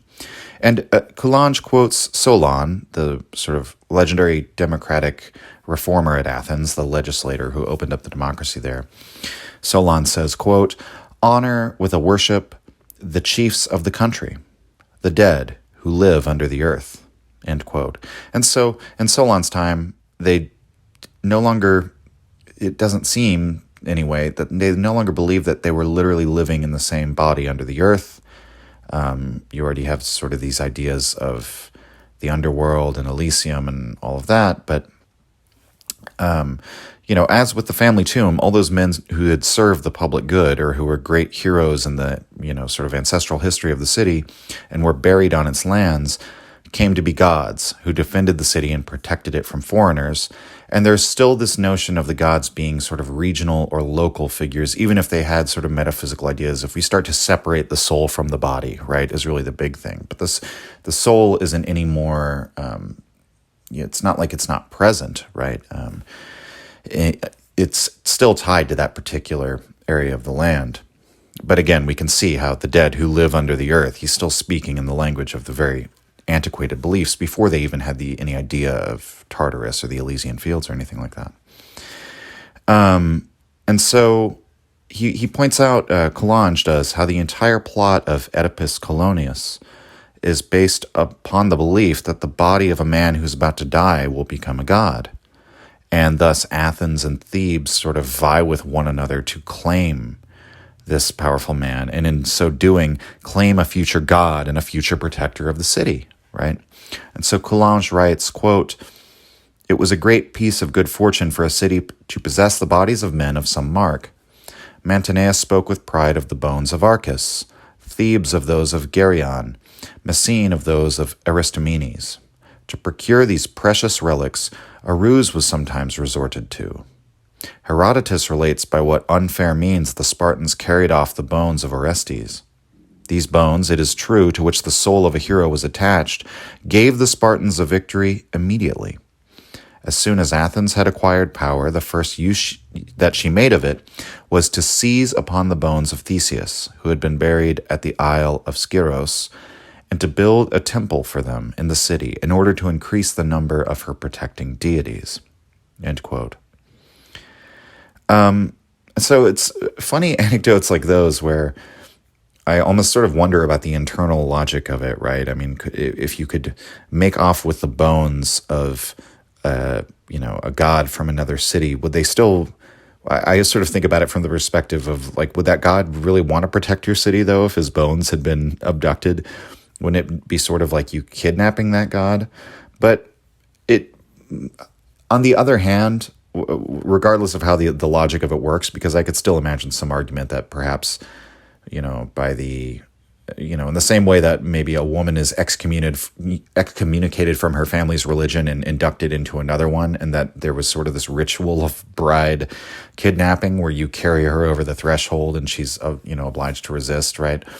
I think they had some concept that maybe you could kidnap a god of another city, and sort of the power of all the other gods in your city will sort of compel this god by force to use his divine favor to protect you. So I'm not exactly sure how that all works, but more than all of that, it shows how genuine the belief was, because people risked a great deal to do things like steal off the bones of, arrestees, or to, if you acquire geopolitical power in the region, as Athens did, and the first use you make of that power is to go obtain some relics, right? It shows that there is a genuine belief there, that because it's motivating their action, and that's sort of the only proof we could even really look for, is that at great cost or risk, they pursued that end, right? And that only makes sense when we consider it in line of these beliefs. And I guess I'm sidetracking on this because I think we moderns interpret history, or there's a tendency to do so very cynically, to always assume like material, financial motives or the like, right? But much of ancient history makes no sense if we interpret it that way. And so the same is true of the sacred fire, right? Its maintenance and the things demanded of the people who maintained it, the rules they had to observe, were not very practical. Coulanges also quotes from another historian who relates that when, during the time of the Punic Wars, some Samnites came too near to where the sacred fire was in Rome and sort of caused a disturbance. The Romans treated any disturbance that happened near their sacred fire as a real threat. And Coulanges, he cites the public declaration from a senator that the surest way to destroy the progress of the city and ruin the destiny of Rome would be to destroy its sacred fire. So, of course, the Samnites were executed, right? Because this was considered a very real threat. And it's just sort of taken as a matter of course that, obviously, if they put out our sacred fire or cast something impure into it, the city's doomed. And so the founders of cities were everywhere worshipped as gods. The city was founded with the hope that powerful protecting deities would watch over them as long as you were, making the offerings in the correct way. And that meant that the founding families, these few hundreds of families that joined together to create the cities, were effectively priests of the city religion, right? Or at least like the pater of each family, the father, the eldest male, who was the head of the house. He was the only real citizen in the city, right? Because he represented his entire family in all matters that were voted on democratically. His was the only vote in the Senate of Rome or in the Greek assemblies, right? And so this is the basis upon which the aristocracy of the early cities is formed. It's founded upon a religion. This is from where their authority flowed, we might say, right? At least in the minds of the people living in these societies. It was by having a domestic religion and maintaining the worship of one's ancestors in the hearth of your family that one showed oneself to be, in some sense, like a full human being in their eyes, right? Worthy of respect or holding sway in the destiny of the polity. And all those who were outside of this religious system, we might say, which means those families who had allowed their domestic religion to collapse, or who had migrated and founded houses without a sacred hearth, or all those younger branches of a family who were unable to inherit any property within the current religion, and then who struck out on their own, or clients, which is to say indentured servants or slaves of a family, who sometimes were eventually freed, right? Or bastard sons who were disavowed by their fathers. All of these people, over the long generations, swelled to a great number. These are the people who had no family, as they would have said it, and thus had no established religion. They were not even looked on as really worthy of any account by the people who were the citizens of the cities.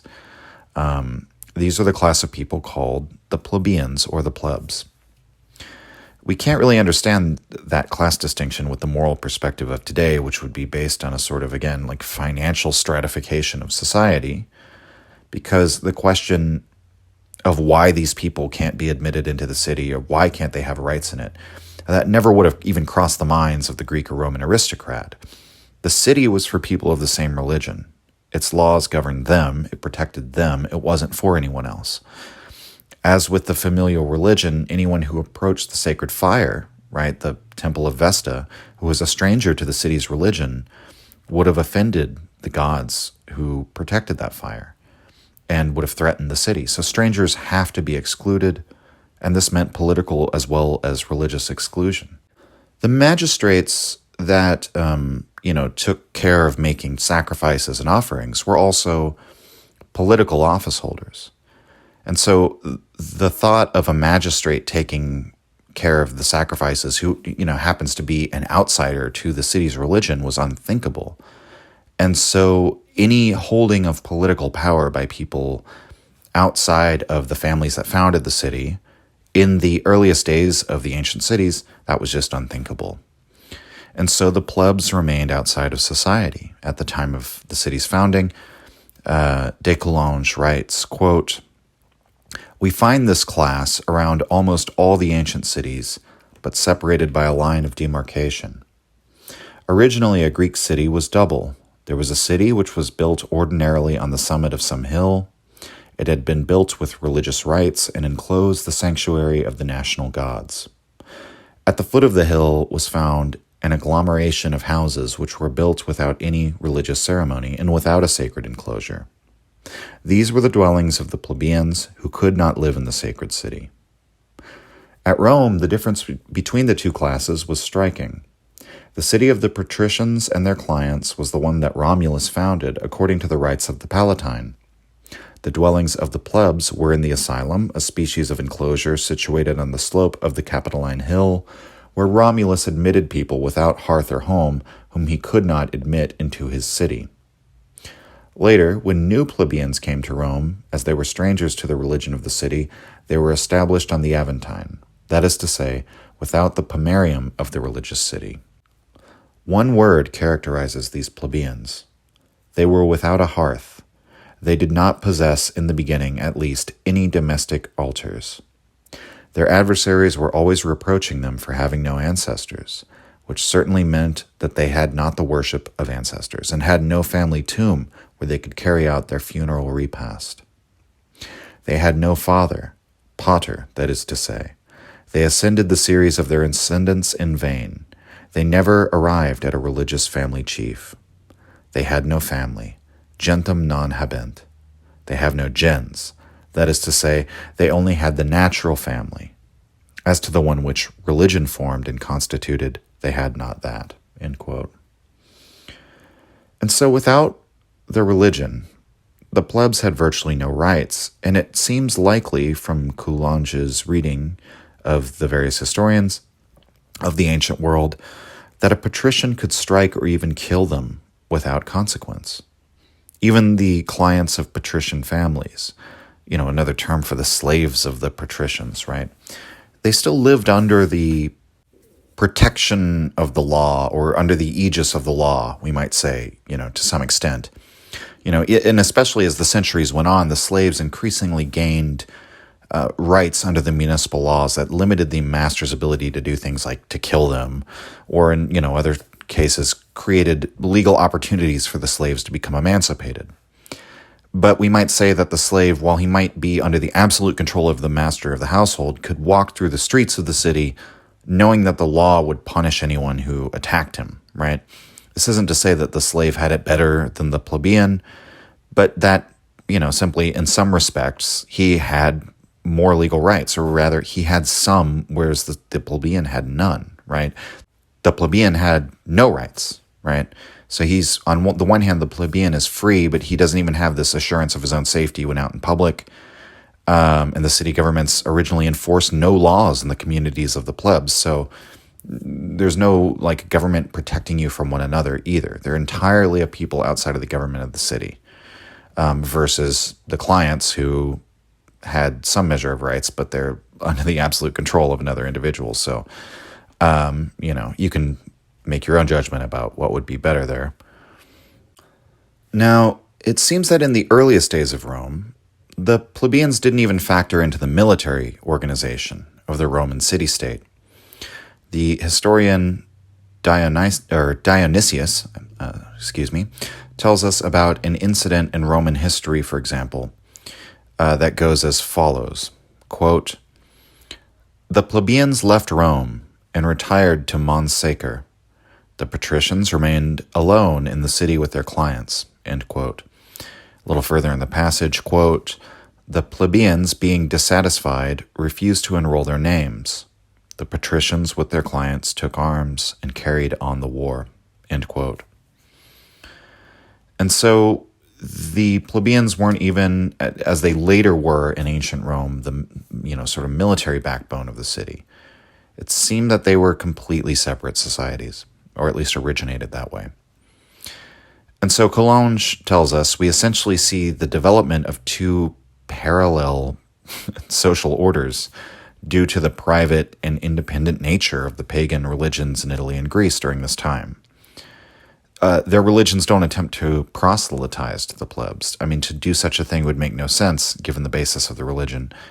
And they have the exact opposite inclination to exclude them, right? And so over long generations of younger branches quitting the family, slaves or clients who were freed or escaped, families whose religions fell into ruin, or those who were disowned or exiled or committed some sort of crime, or just those who had come to settle in the region and never had the lands or the means or the will, maybe, to establish a family religion. As the population grew, it was an inevitability of this exclusive style of society that over time there would be a large number of people outside the city. And in the days before Rome, before Alexander the Great, or any of these large transnational empires, at least before such empires came to Greece and Italy, there was really no factor that would cause this situation to change. There was nothing demanding that the plebeians be integrated into city society. Religion, which can be as strong a motivation as human beings can have, forbid that. And so tradition and convention trained people over the generations to be against it. And finally, the law of the city, which was absolute, would have forbidden it as well. Now, several factors eventually do emerge that would necessitate this conflict to begin between these parallel societies. It's a conflict that would eventually end with the overthrow of the old order, and this could be seen from a Nietzschean perspective, perhaps, as the beginning of a moral and religious revolution, which could be extended beyond the political sphere and into the sort of religious revaluation that is affected with the rise of Christianity. But long before there was even the beginnings of Christianity stirring, the rebellion already begins. And it begins as a series of revolutions against this old social order, right? These revolutions occurred over decades and generations, sort of in waves. These conflicts, they result in the change of the laws and the religious ideas and the social structure of the various city-states. And sort of one by one over the years, these cities begin to make amendments to their social order, often with reversions to the old order and counter-revolutions and so on and so forth.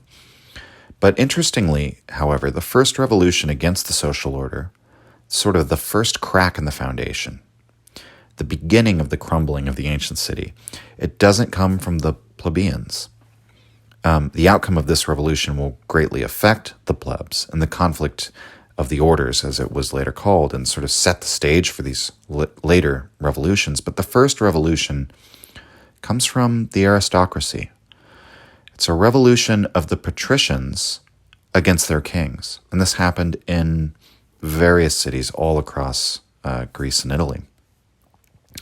Here is de Coulanges in the chapter The First Revolution. Quote, "The king was not the only king. Every pater was king in his own gens. Even at Rome, it was an ancient custom to call each one of these powerful patrons by the name of king. At Athens, every phratry and every tribe had its chief, and by the side of the king of the city, there were the kings of the tribes. It was a hierarchy of chiefs, all having, in a more or less extended domain, the same attributes and the same inviolability. The king of the city did not exercise his authority over the entire population. The interiors of the families and all the clients escaped his action. Like the feudal king who had as subjects only a few powerful vassals, this king of the ancient city commanded only the chiefs of the tribes and the gentes, each one of whom might be individually as powerful as he, and who, united, were much more powerful. We can easily believe that he had some difficulty in commanding obedience. Men would have great respect for him because he was the head of the worship and guardian of the sacred hearth, but they might not be very submissive since he had little power. The governors and the governed were not long in perceiving that they were not of the same opinion on the measure of obedience that was due. The kings wished to be powerful, and the patres preferred that he should not be.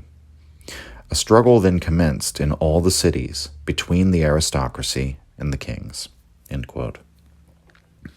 So obviously the details as to how this played out were different in every city. But what we see in the limited evidence that's available and sort of the indications left over by like language and convention, that the kingly office was essentially stripped of all of its political powers, but left with the religious powers in a process that occurred over perhaps centuries. Now, the king could not be done away with absolutely, right? The aristocracy wouldn't be willing to do that anyway. It would sort of be contrary to their religious beliefs. But they came to see the political powers of the kingship as secondary and not of fundamental importance to the religious office. The ancients actually tell us this very straightforwardly, and Coulanges includes their words to make his case for him. Plutarch writes, quote, "As the kings displayed pride and rigor in their commands, the greater part of the Greeks took away their power and left them only the care of their religion." End quote. Aristotle says, quote, "In very ancient times, kings had absolute power in peace and war, but in the course of time some renounced this power voluntarily, from others it was taken by force, and nothing was left to these kings but care of the sacrifices." End quote. Herodotus tells us of the city of Cyrene that, quote, "They left to Battus, a descendant of the kings, the care of the worship and the possession of the sacred lands, but they took away all the power which his fathers had enjoyed." End quote. And so, to take away the political power of the king was to perceive the political power as separate from the religious power, which is, if we reflect on this for a moment, a great innovation in thought. By deciding to govern themselves and not let a king wield political power over them, the patriciates of these cities were creating the idea that a law exists outside of the religion. Since religious laws during this time and political laws were seen as essentially the same thing, it's a revolution in thought which the aristocrats are affecting by doing this. Independent of the political revolution which took place, of actually overthrowing the king in terms of the real political power that the king held, they were also undertaking a revolution in sort of the Western mind, right? They're separating the political from the religious for the first time. And so we should remember that, even the laws forbidding things like murder, the murder of people within the city, right? They're observed so as not to transgress against the divinity by unjustly spilling the blood of those who offer its sacrifices, right? It's not because murder is wrong in and of itself. The laws governing religion had just as much of a demand on the actions and the lives of the people in the city as did the laws governing how they interacted with one another. That's why it was illegal to refuse to attend the offering of the repast for the city's deities, or not to show up to serve your time on the committee, or not to go vote on the major issues of the city. And all the municipal laws of a practical nature, or what we would call today a practical nature, were there to facilitate and make possible the service of the gods by the men of the cities. And all the laws governing religion exacted just as much of a heavy toll of duty and obligation as all of our laws and regulations do today in secular society, if not more so, right? So this distinction between politics and religion, it really was unknown to them, or hadn't been conceived of yet. And by separating the two, the aristocrats created a radical notion. And in addition to this radical separation of law from religion, the aristocrats did something else in this first revolution, in terms of the downstream consequences of their action. By creating a danger to the power of the kings, by setting up this opposition between aristocracy and king, they pushed the kings to look for some other source of power by which they could oppose themselves to the aristocracy. The kings of the various cities began to look outside of their respective patriciates, and who would be the most logical source of power to look for to combat the aristocracy, right? That would be, of course, the lower classes, the plebeians.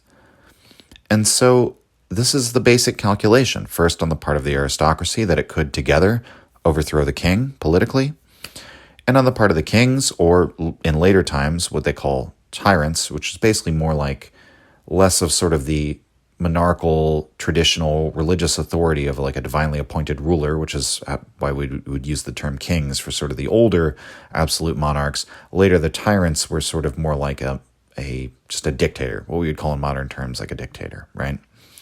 But basically, any man who, whether from a claim of historical right to political power, or simply because he felt he had the might to seize political power for himself, everyone who wanted to rule autocratically and subvert the aristocratic order would appeal to the lower classes.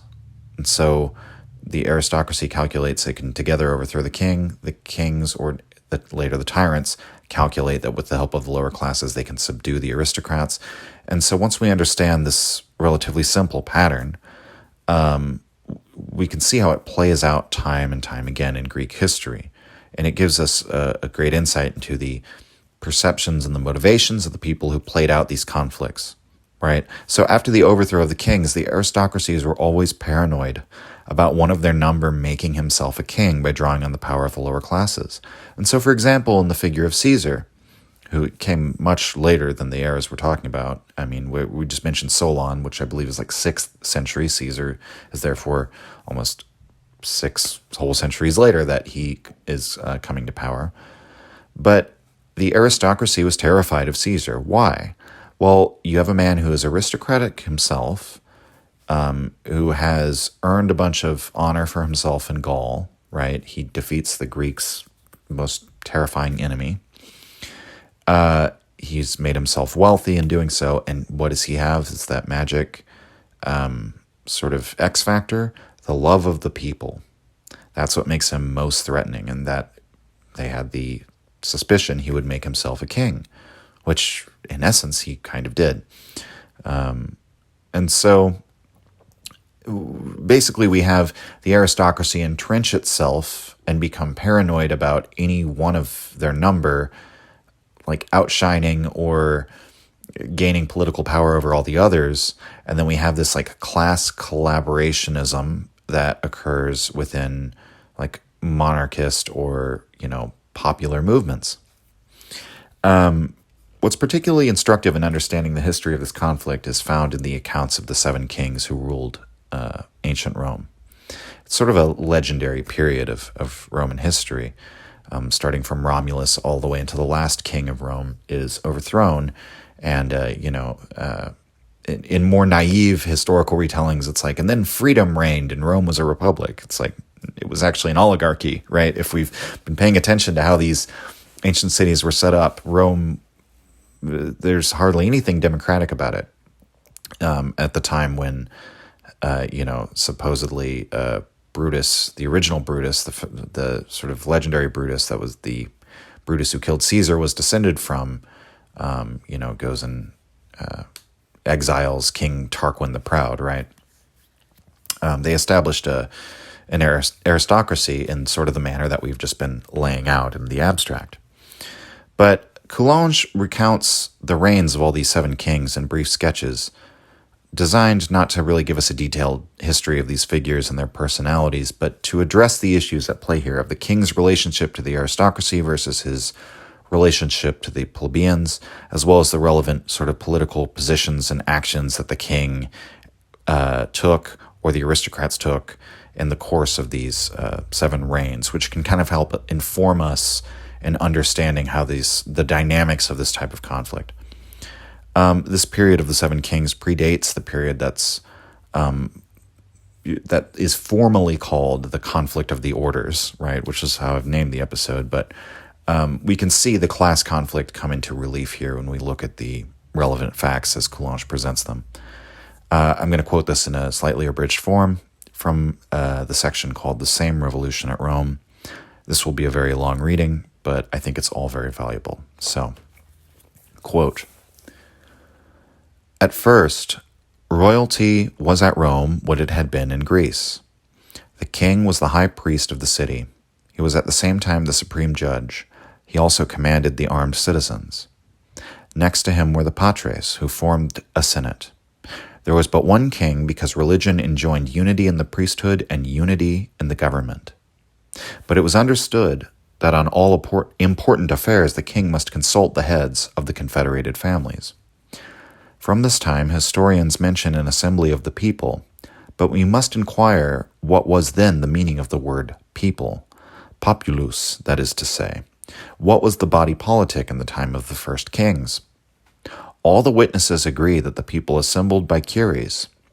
Now the curies were the collection of gentes. Every gens repaired there in a body and had but one vote. The clients were there, ranged round the pater, consulted perhaps giving their advice, contributing towards the single vote that the gens cast, but with no power to give an opinion contrary to that of the pater. This assembly of the curies was, then, nothing but the patrician city united in the presence of the kings. The same conflicts which we have seen in Greece therefore took place in Rome. The history of the 7 kings is the history of this long quarrel.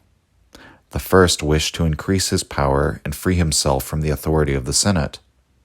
He sought the favor of the inferior classes, but the fathers were hostile to him, and he perished, assassinated in an assembly of the Senate. The aristocracy immediately dreamed of abolishing royalty, and the fathers fill by turns the place of the king. The lower classes are agitated, it is true. They do not wish to be governed by the chiefs of the gentes and demand the restoration of the royalty. But the patricians satisfy themselves by deciding henceforth it shall be elective, and they fix the forms of election with marvelous skill. The Senate must choose the candidate. The patrician assembly of the gentes must confirm this choice, and finally the patrician augurs must declare whether this newly elected king is pleasing to the gods. Numa was elected according to these rules. He was very religious, rather a priest than a warrior, a very scrupulous observer of all the rites of worship, and consequently very strongly attached to the religious constitution of the families in the city. He was a king after the hearts of the patricians and died peacefully in his bed. It should seem that under Numa, royalty had been reduced to its priestly functions. It is at least certain that the religious authority of the king was entirely distinct from the political. What proves this is a double election. The king held religious power, but if the king wished to join the political power to it, imperium, it was necessary that the city should confer it upon him by a special decree. The third king certainly united them in his own hands. He was even more warrior than priest. He neglected and wished to diminish the religious element, the strength of the aristocracy. We see him welcome a multitude of strangers to Rome, in spite of the religious principle which excluded them.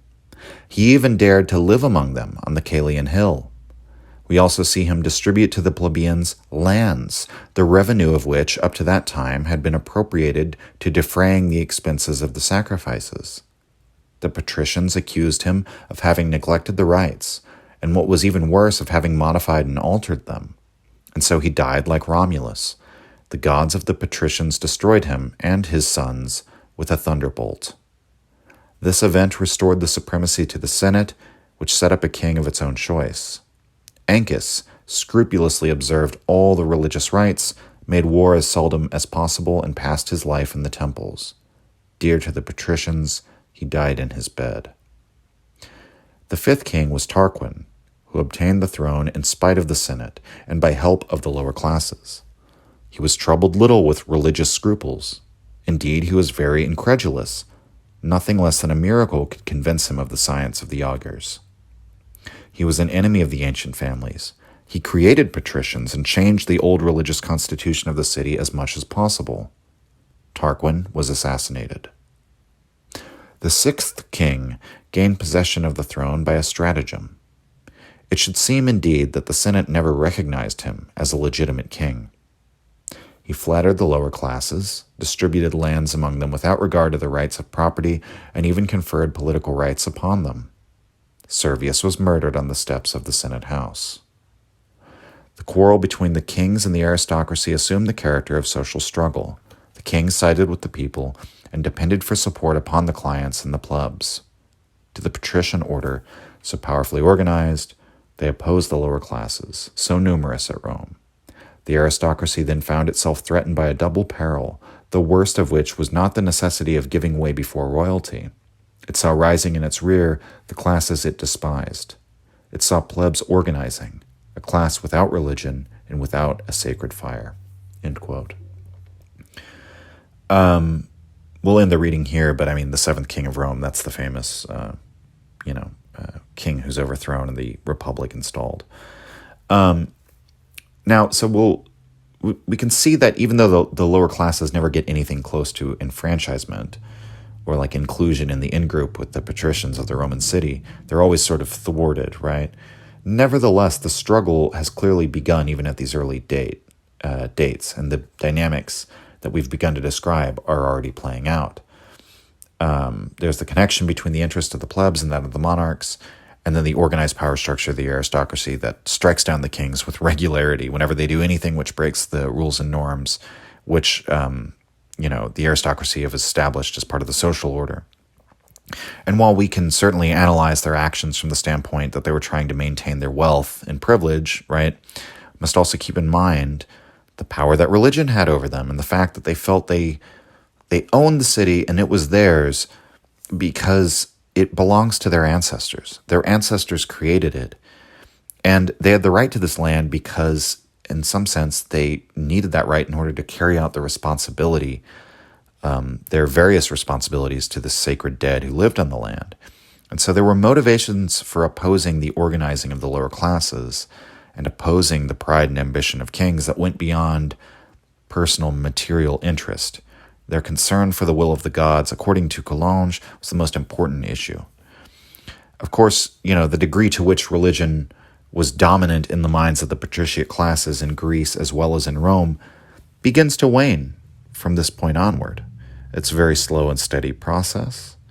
But it should be noted, the later we proceed in history in the time span of the revolutions, which cover perhaps 5 or 6 centuries, the less and less the men of these cities are bound by these beliefs. And I think that process begins with that first innovation of the religious law separating from the political law. And once it's begun, it only begins to accelerate, because once you've already said, we can make this set of laws that are binding on men that don't have anything to do with a dictate from, the divinities, right?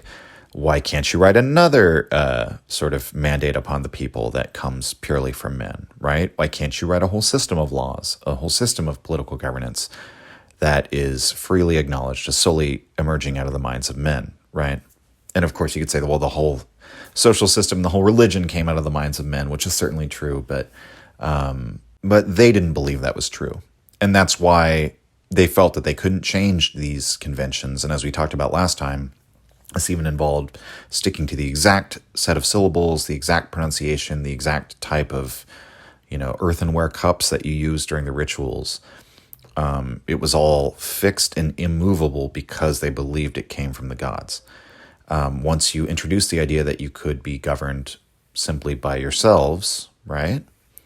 That's a whole can of worms that you've opened. And so now it was a religious law that prevented the non-landholding plebs in Rome, or the sort of serf-like class of thetes in Athens, from holding the office of a magistrate in the city government, because these were religious offices, as we've mentioned.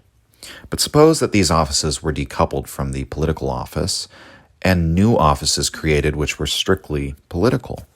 Well, as the generations went on, this is exactly what started to happen.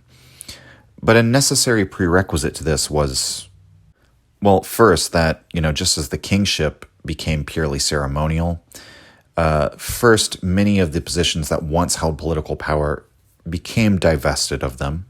And this didn't just happen to the kingship. It kind of begins to echo down through the social system into the tribes and the gentas and the fratrias and the families even. The aristocracies over time across Greece and Italy almost all succeeded in removing power from the kings and sort of consolidating it into a senatorial body of the men of the city, which, again, it's far from democratic. It's made up of members chosen by heredity and by ancestral right. But, so aside from some outliers like Athens, again, I guess it's obvious at this point, but I'm just, emphasizing that the overthrow of kings, especially as it's usually portrayed in like Roman history and even taught that way today, we are getting that often from the perspective of aristocratic historians who see those kings as very, bad people because they were a threat to their aristocratic, ethos or whatever. And a quick note about the remark about the third king of Rome dying by thunderbolt, right? I think that's from some very dry humor in this remark from Coulanges that I really enjoy, and that he says the patricians killed him with a thunderbolt because, these are the people who wrote that into the annals of Roman history. And it's stories like these in early Roman history that have sort of led some to regard all the events recounted before the early days of the Republic as sort of like mere myths. I think Coulanges takes a more mature view, and he's reading between the lines, and I think he's correct that what likely happened is the king is probably just assassinated and overthrown by the nobility, and then later in history they write into the histories that he's struck down by the gods. He's therefore destroyed by the power of the gods for offending the religion of the city, right? And that maybe this isn't even like a lie. It's sort of how they were destined to interpret the chain of events, right? Okay, so we'll cover these next two revolutions that then happen. The reasons for these, I think, are equally straightforward to understand. They follow each other in sort of a natural-seeming sequence. So the next thing that happens is the family structure, which emerges originally as the foundational political entity and religious entity, effectively a little micro-society that's run as an absolute dictatorship. Well, the family structure is reformed. The first major change was the disappearance of primogeniture, the eldest son inheriting all the lands and his brothers, remaining thus as part of his household and sort of service to the eldest son. We can imagine how, over the generations, primogeniture would produce some very large families, and as each brother marries and has children, you create all these branches and sub-branches, all of whom are completely disenfranchised and subservient, the kind of resentment that would generate. More than that, they're all trying to live off the same plot of land, which is indivisible and inviolable, right? And so Coulanges admits we have no real precise information on this point. All that's certain is that at some point in the past, primogeniture existed, but it later disappeared. And it would seem to have already kind of disappeared by the time we're getting the written record. So it's it's so ancient that we only have the echoes of a time when it was already disappearing, right? So Coulanges posits the hypothesis that perhaps, just as there was civil unrest later on, like on the city level with violence in the streets, he thinks that in many of these cases, in scattered incidents that would probably have become more common as the years went on, there must have been sort of like familial unrest, like violence in the home, brothers slaying their eldest brother to overthrow him, right? Or an eldest brother using violence to force his younger siblings from leaving, and so on and so forth. And that eventually the detriment that primogeniture would have to the interests of, it would hit a critical mass where it's detrimental to the interests of enough people that would force them into physical conflict. And at that point, once that happens to enough families, primogeniture would cease to be the accepted convention. So, again, this would happen in fits and starts or in waves, we might say, but the rule's abolished, and eventually all the brothers can inherit, and the family lands begin to be divided, and younger brothers go out and start their own hearths. We see in Rome that many families, such as the Claudii, who had split into various branches, still gathered together for decades and even centuries afterwards to their common ancestral tomb, a site sacred only to the Claudian gens, where they did a funerary repast in common. But, nevertheless, primogeniture had to have been abolished in order for the gens to sort of be established, right? And for all the branches to begin to establish their own new families. In Latin, the term is singulae singulus familias, incipent habere. Individual men begin to have individual families. And then another thing happens within the home is the clients, the servants who existed as a sort of subordinate class within the family structure, become free. This happened throughout Greece and Italy. The clients, they inherited their position in the family structure, right? So by the time the clients are attaining their freedom, it's not as if they'd been like taken into slavery in living memory, or even in any recent ancestors like living memory. These are not just merely individuals who were enslaved, but bloodlines that existed in slavery, right, within the individual households. But over time, they began to acquire more freedoms. And that's probably from a practical need as well, as with the disappearance of primogeniture. De Coulanges describes this here, quote, "It appears that even under the rule of this more generous aristocracy, the condition of the lower classes was improved, for certainly at that time it obtained possession of lots of land on the single condition of paying a rent, which was fixed at 1/6 of the harvest. These men were thus almost emancipated. Having a home and no longer living under the master's eye, they breathed more freely and labored for their own profit." End quote. So remember, they're sort of given their own lands to live on, but land at this time in and around the cities is not something you buy or sell, right? Every boundary is inviolable. The boundaries between lands are sacred even. They're determined by tradition and convention. They mark the domains of different gods, all mutually hostile to strangers. And so over time, it seems to have become more practical that rather than sort of like micromanaging the lives of the clients, the masters just let them have their own plot of land and simply extracted a rent. And over time, this became convention for the most part. The clients lived free of being commanded and dominated in every moment of their lives. Their ownership sort of becomes almost a mere formality where they just sort of owe a rent. But the thing is, the master still has to extract something from them in exchange for this sense of freedom. But this created an even more precarious social order, right? Continuing in the passage, Coulanges writes, quote, "For though they were really in possession of the soil, no formal law assured them either of this possession or the independence that flowed from it. We see in Plutarch that the former patron could renew his claim upon his former servant. If the annual rent was not paid, or for any other cause, these men relapsed into a sort of slavery." End quote. So, the lands that they've been given, these aren't ancestral lands. So it's like they're not really free men in the eyes of the law. And this, bond that the master has on them can sort of be called back into action at any time, we might say, right? Probably the clumsy way to put it. But anyway, something like this situation existed in all the various polis of the era before the 6th century BCE. Now, that precarious social position pushed the lower classes, the sort of disenfranchised classes of Greece, into conflict with the patricians of the various city-states, and in almost all of these cities there was violence and civil unrest, and many city-states made concessions to the lower classes as a result. But even in the most remarkable among those city-states, which would be Athens, where there was almost no such unrest or violence between the eupatrids and the clients, or we might call them former clients or pseudo-clients at this point. Nevertheless, a reconciliation between the lower and upper classes still had to be effected through the law. And this is where the figure of Solon, the famous legislator, comes onto the scene. It's common to see historians, both ancient and modern, suggest that Solon abolished debts or forgave the debts of the poor. That's sort of like a common thing to say about Solon.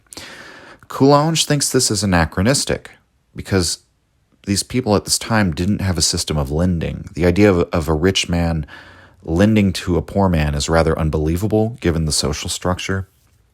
And also the idea of mortgaging property was kind of unheard of. It wouldn't have made any sense given their religious beliefs. Coulanges again reads between the lines and alleges that the people whose debts were paid were not the poor, as we might think of them now, who'd taken out loans and hadn't been able to pay them, something which he says would not have happened. At least that there wasn't any sort of institutional practice. So it wouldn't have happened on any large scale. It would have been anomalous and weird if that did happen, right? If the rich man lent to the poor and then he couldn't pay him. So rather, these were clients living on their allotted lands, forced to pay rents out of the fruits of their labor. The shaking off of burdens, as it's often called, of the Solon reforms. These were the burdens of slavery. Coulanges draws on the words of Aristotle, who says, quote, Solon put an end to the slavery of the people, end quote. And also Solon's own verses, we have this claim, quote, those who in this land suffered cruel servitude and trembled before a master, I have made free, end quote. And so those are sometimes, I guess, interpreted in a more like general, like, you know, from a modern class warfare sort of like Marxian perspective, you could see like, you know, the lower classes who are simply financially destitute or like enslaved by capital exploitation. Coulanges asserts, no, this is quite literally, Solon was freeing people from slavery, and these were not debts. He was freeing them from paying a rent by which they were still bound to their former master. Coulanges writes, quote, before Solon, these former clients, when they came into possession of the soil, could not become owners of it, for upon their fields the sacred and inviolable bounds of the former patron still stood. Solon abolished them. Solon says, quote, it was an unhoped-for work. I have accomplished it with the aid of the gods. I call to witness the goddess mother, Black Earth, whose landmarks I have in many places torn up. The earth which was enslaved is now free, end quote. And so we can see in Solon's reforms, which enfranchise the clients by giving them lands and by freeing them from the looming threat of servitude. In doing this, Solon violated religious law. He abandoned the previous dogmas by which the boundary stones signified the power of the gods, which one dares not offend, right? He rips up the boundary stones and thus breaks the old laws. And so in practice, what he does is he expands the electorate. Solon is credited with establishing the foundations of Athenian democracy. As I've stressed, Athens was sort of an unusual case, but because some of the Greek city-states never went democratic, and even when they were democratic, it was never a complete enfranchisement of the populace as we have today. But the barrier to entry, which were, these barriers were previously held up because they were religiously demanded, were now steadily become subject to political expediency. Just as the old religious offices ceased to signify political power and instead became subject to the political power, the old religious laws were becoming alterable by the rulers of the cities, and it's only in that innovation that a figure like Solon can emerge. And so the people that had begun to, they'd ceased to see the patriciate as something closed off by a religious boundary, and they'd begun to conceive of laws that could govern men that came from the minds of men. And so this all sets the stage for the third revolution, which is the entry of the plebs into the city. Coulanges records that the lower classes who lived outside the cities, whether they were called thetes or plebs or whatever, began to desire to enter, and they began to adopt their own forms of religion and worship, for one. Sometimes imitating the practices of offering repasts or establishing hearths. The nobility doesn't seem to have taken this very seriously, but we see in the lower classes the desire to gain some means of becoming equal to the nobility in some way. In Athens, following Solon, the reforms of Cleisthenes divided the city into demes, which were not based on bloodline. These new forms of association resembled the ancient tribes and the gentes. In the demes, one would have a new worship, right, and ceremonies specific to each, and priests and judges and so on, that were all internal to the deme. But all the free men of Athens were included in these associations, regardless of their bloodline or relation to the old tribes. This revolution occurred not only at Athens, but also in Cyrene, Sicyon, Elis, and Sparta. Coulanges asserts that this finally broke the power of the Eupatrids, or the Greek patriciate. Aristotle wrote of this development as though it were the most natural thing in the world. Quote, if one wished to found a democracy, he would proceed as Cleisthenes did at Athens. He would establish new tribes and new phratries, For the hereditary family sacrifices, he would substitute sacrifices where all men might be admitted, and he would associate and blend the people together as much as possible, being careful to break up all anterior associations." End quote. And so their whole social structure is so rooted in the religion that Aristotle says, yeah, I mean, if you want to change the social structure, you have to follow the patterns laid down by the old religion, only make them not according to bloodline if you wish to reform the social order. The form this revolution took in Rome is very fascinating. So in Rome, it seemed that the patricians and the plebeians came to depend upon one another in a relationship that was more symbiotic maybe than some of the other city-states. In the days when the Romans warred against the Latins and conquered and destroyed the city of Alba, again, we're still in city-state era Rome, it seems that the Romans didn't need the plebs, as we mentioned. We went over earlier the number of patricians and their clients, these very large families. Their number was so big that they could go fight their battles without their help when they were just fighting other Italian city-states. But before they could sort of begin to set their sights higher, right, they would need a larger army, and the plebeians could provide that. But they'd never been treated with any regard by Rome, having no law to represent or protect them, and having nothing in common with the patricians. And the patricians didn't regard the plebeians' attempts at religiosity as genuine. And they, would try to use debt to enslave them into clientship, right? Or a patrician could slap or kill a plebeian and suffer no consequences. And so the two societies remained separate in almost everything, except that the patricians of Rome could easily impose their wills upon the plebs whenever they chose.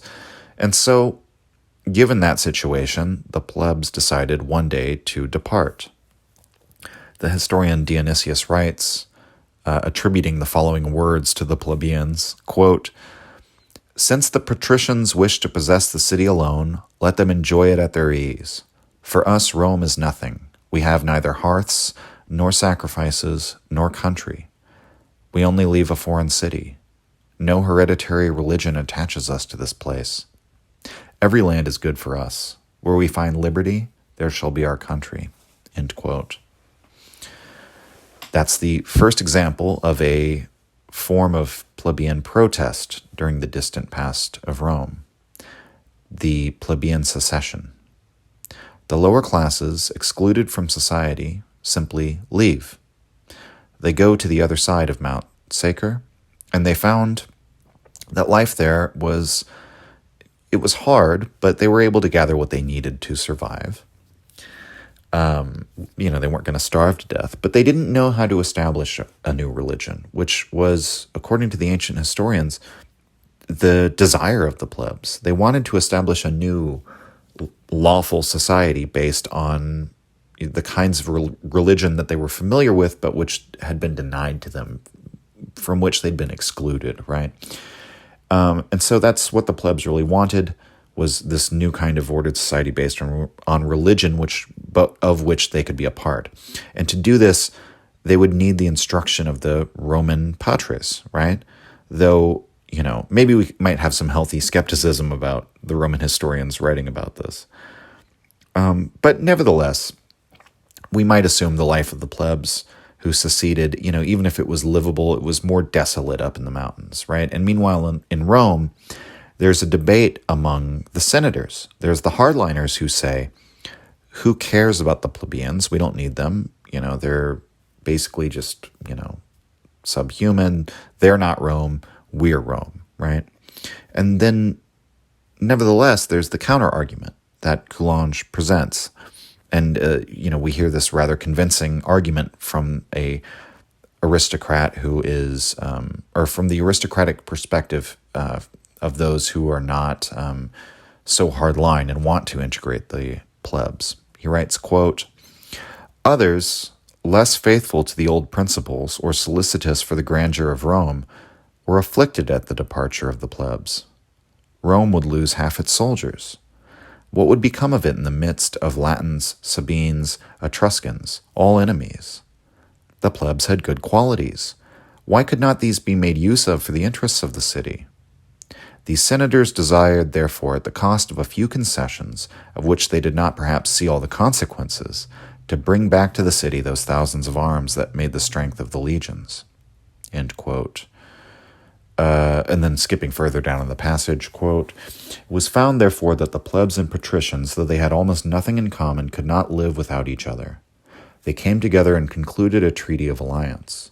This treaty appears to have been made on the same terms as those which terminate a war between two different peoples." End quote. The situation is the same in almost every Greek polis. There was civil unrest or violence between the plebs and patricians of the various cities. And so we should take the situation at Rome as exemplary rather than unusual. We can guess that there had been enough unrest to make the plebs want to leave in the first place. And even though the ancient historians emphasize the secession, which we might call it like a plebeian strike, it seems that there were eruptions of violence surrounding this incident, given the framing of the reconciliation as a treaty of peace, right? Continuing with the text, quote, "By this treaty, the patrician did not agree that the plebeian should make a part of the religious and political city. It does not appear that the plebs demanded it. They agreed merely that in the future the plebs, having been organized into something like a regular society, should have chiefs taken from their own number. This is the origin of the tribuneship of the plebs, an entirely new institution which resembled nothing that the city had known before. The power of the tribune was not of the same nature as the authority of the magistrates. It was not derived from the city worship. The tribune performed no religious ceremony. He was elected without the auspices, and the consent of the gods was not necessary to create him. What then was the nature and what was the principle of his power?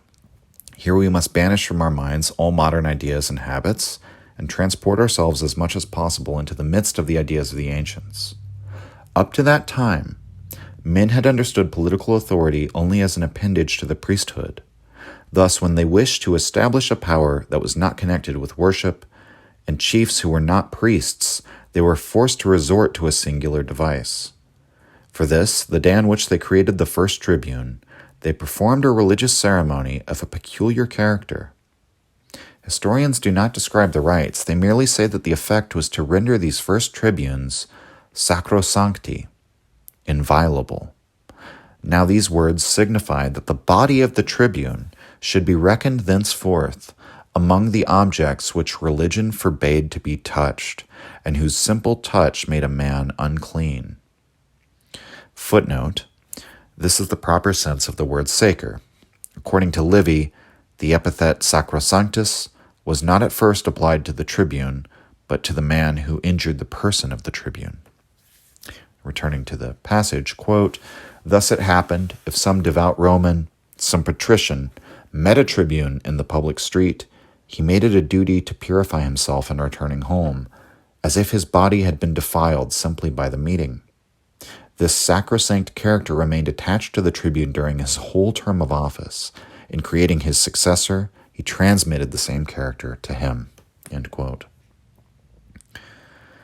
And so, when the Greeks and Romans needed to make people who had no ancestry organized into tribes and phratries, they simply made up a new form of tribe, right, which was not based on ancestry, but was organized in the same manner and religiously based. And here in Rome, even though the tribune is an entirely new office, which was not created for a religious purpose, the ceremonies for creating the tribune seem to imitate that of a religious character.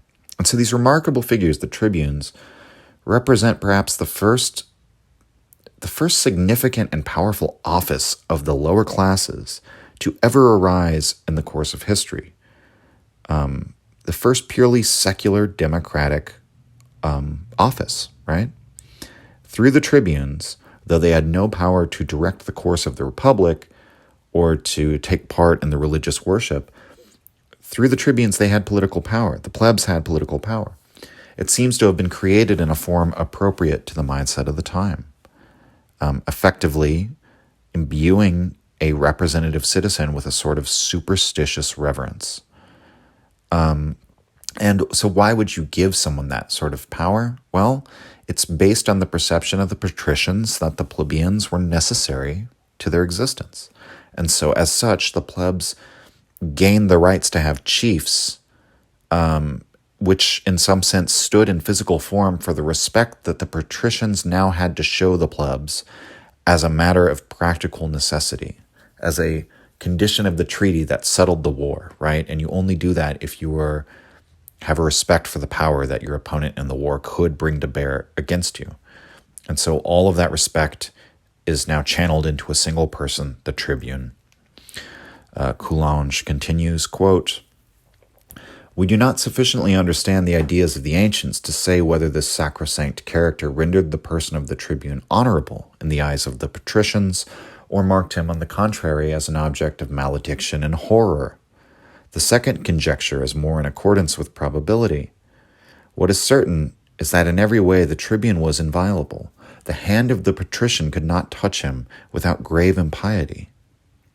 The law concluded in these words, whose vagueness powerfully aided the future progress of the tribuneship, quote, 'No magistrate or private person shall have the right to do anything against a tribune,' end quote. This privilege of inviolability extended as far as the body of the tribune could extend its direct action. If a plebeian was maltreated by a consul who condemned him to imprisonment, or by a creditor who laid hands on him, the tribune appeared, placed himself between them, intercessio and intervention, and stayed the patrician's hand. Who would have dared to do anything against a tribune or expose himself to be touched by him?" End quote. And so this is like a very crude form of political power, again, somewhat outside and parallel to the existing system, the existing society within the city, right? But with this office, which is purely political and created from a political need and for a political end, the Romans take another step in changing their fundamental ideas about law and governance.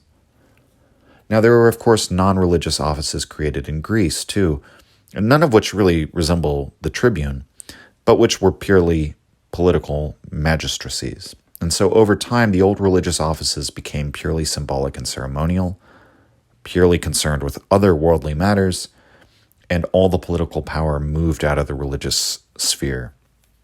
In Rome, meanwhile, while the religious pretext for the Senate's power continued in the popular consciousness, the rules began to be bent.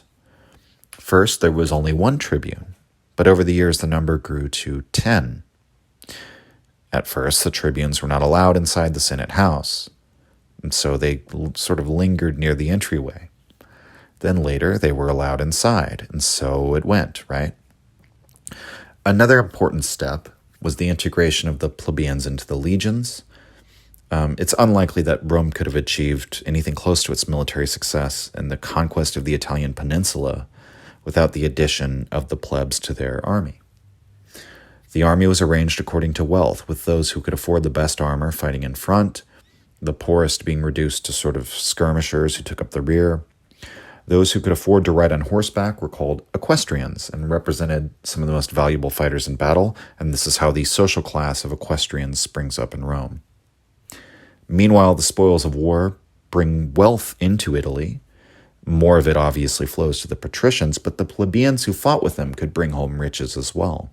And unlike most of Greece, the Roman patricians did not reject the rich plebeians, because soon the more that they were integrated into society, the plebeians, with the land reforms of the Licino-Sextian laws, which allowed the plebs the use of public lands for farming, the richer they became and the more respectable they became in society. More and more plebeians found themselves financially successful. And while there were assuredly some patricians who were opposed to the plebeians, assimilating into the upper classes, many more of them welcomed them. As Coulanges points out, the Roman nobility were much richer than the Greek nobility on the whole, right? They were known for their attention to their fortunes and to their frugality, and they increasingly found military successes that brought more wealth and slaves into this budding empire that's growing in the Italian peninsula. And so the patricians were less threatened by the prospect of men with no bloodline becoming rich, because they were astoundingly rich already, and often encouraged the plebeians to join the upper classes. And this wasn't strictly out of benevolence, but could be politically useful. As the plebs gained the ability to participate in the legislative process, this separation of powers between patrician and pleb necessitated that the political parties in the Senate begin to cultivate alliances with plebs in the plebeian assemblies. And so they became, the plebs and patricians sort of integrated into a single government. They became, perhaps more importantly, integrated into a single military. And the plebs with the lands of the ager publicus began to form up the backbone of the Roman Empire as a hardy class of smallholder farmers with an investment in the nation because of the potential for advancement into its upper echelons. And so the fourth revolution then is the coming of democracy, which is a foregone conclusion at this point. Again, no form of universal suffrage is ever created. It was always only the males who voted. Often democracy was exercised through committees in which the agenda was set by aristocrats, and where the voting was heavily weighted toward the aristocratic votes, and in which no amendment could be offered, only a yes or no vote. Some systems, like Athens, were more democratic. Athens enfranchised perhaps up to a third of their population. Other Greek city-states, like Sparta, never went democratic. They never left the form of oligarchy. There are other things to consider about this phase of the ancient city's development. The religion which once ruled them, as we've mentioned, it's like a federated system of absolute dictatorship. But with the familial structure greatly altered and reduced in its power and rigidity, and with the tribal structures sort of circumvented by democratic committees, right? And with the plebs entering the city and holding offices within it, and in Rome, even advancing into the patriciate, right? Basically, all the sources of power beneath the city had been dissolved, and sort of the religious pretext of the indivisibility and inviolability of all those structures that made up the city also began to dissolve. And when it came to the kings, right, the autocratic power of the monarch was like the first thing to go. And so basically, this is all to say, over time, the city became a sort of absolute political power, where the weakening of the religious beliefs weakened all the other checks against the parties that ruled the city. And so what happened was a sort of absolute power of the oligarchies. And the lower classes always lamented under this arrangement. But with the franchise expanding into something that's more democratic, the ancestral claims to power, right? The old religious claims to power, these couldn't challenge the state. But as we've talked about, the situation emerges where you have these tyrant figures, these dictators who want to draw on the power of the democratic energy and the sort of hatred that the common people had, the plebeians had, for living under these oligarchies. And so, even at this time, there's not really a concept of like individual liberty or human rights in the way that we would think of it today. The government of the city had become all-encompassing and total. And we should also point out that even when democracy did take over, right, this could manifest, say, in the form of ostracism, in which the members of the city-state vote on who to banish. You sort of take a poll, simple, direct democracy, we're banishing you. And that's final. That is, the absolute power of the city coming down upon you, only it's not oligarchic, it's democratic, but it's still, most people would say, somewhat unjust, or like, would seem like unfair, or like a unreasonable thing happening to you, an immoral thing happening to you if you're the one person who gets banished. Anyway, Coulanges talks a little bit about what it was like to live under a democratic state in ancient Greece. He says, quote, "It was a heavy charge to be a citizen of a democratic state. There was enough to occupy almost one's whole existence, and there remained very little time for personal affairs and domestic life. Therefore, Aristotle says, very justly, that the man who had to labor in order to live could not be a citizen. Such were the requirements of democracy. The citizen, like the public functionary of the day, was required to devote himself entirely to the state. He gave it his blood in war and his time during peace. He was not free to lay aside public affairs in order to give more attention to his own. It was rather his own that he was required to neglect in order to labor for the profit of the city." End quote.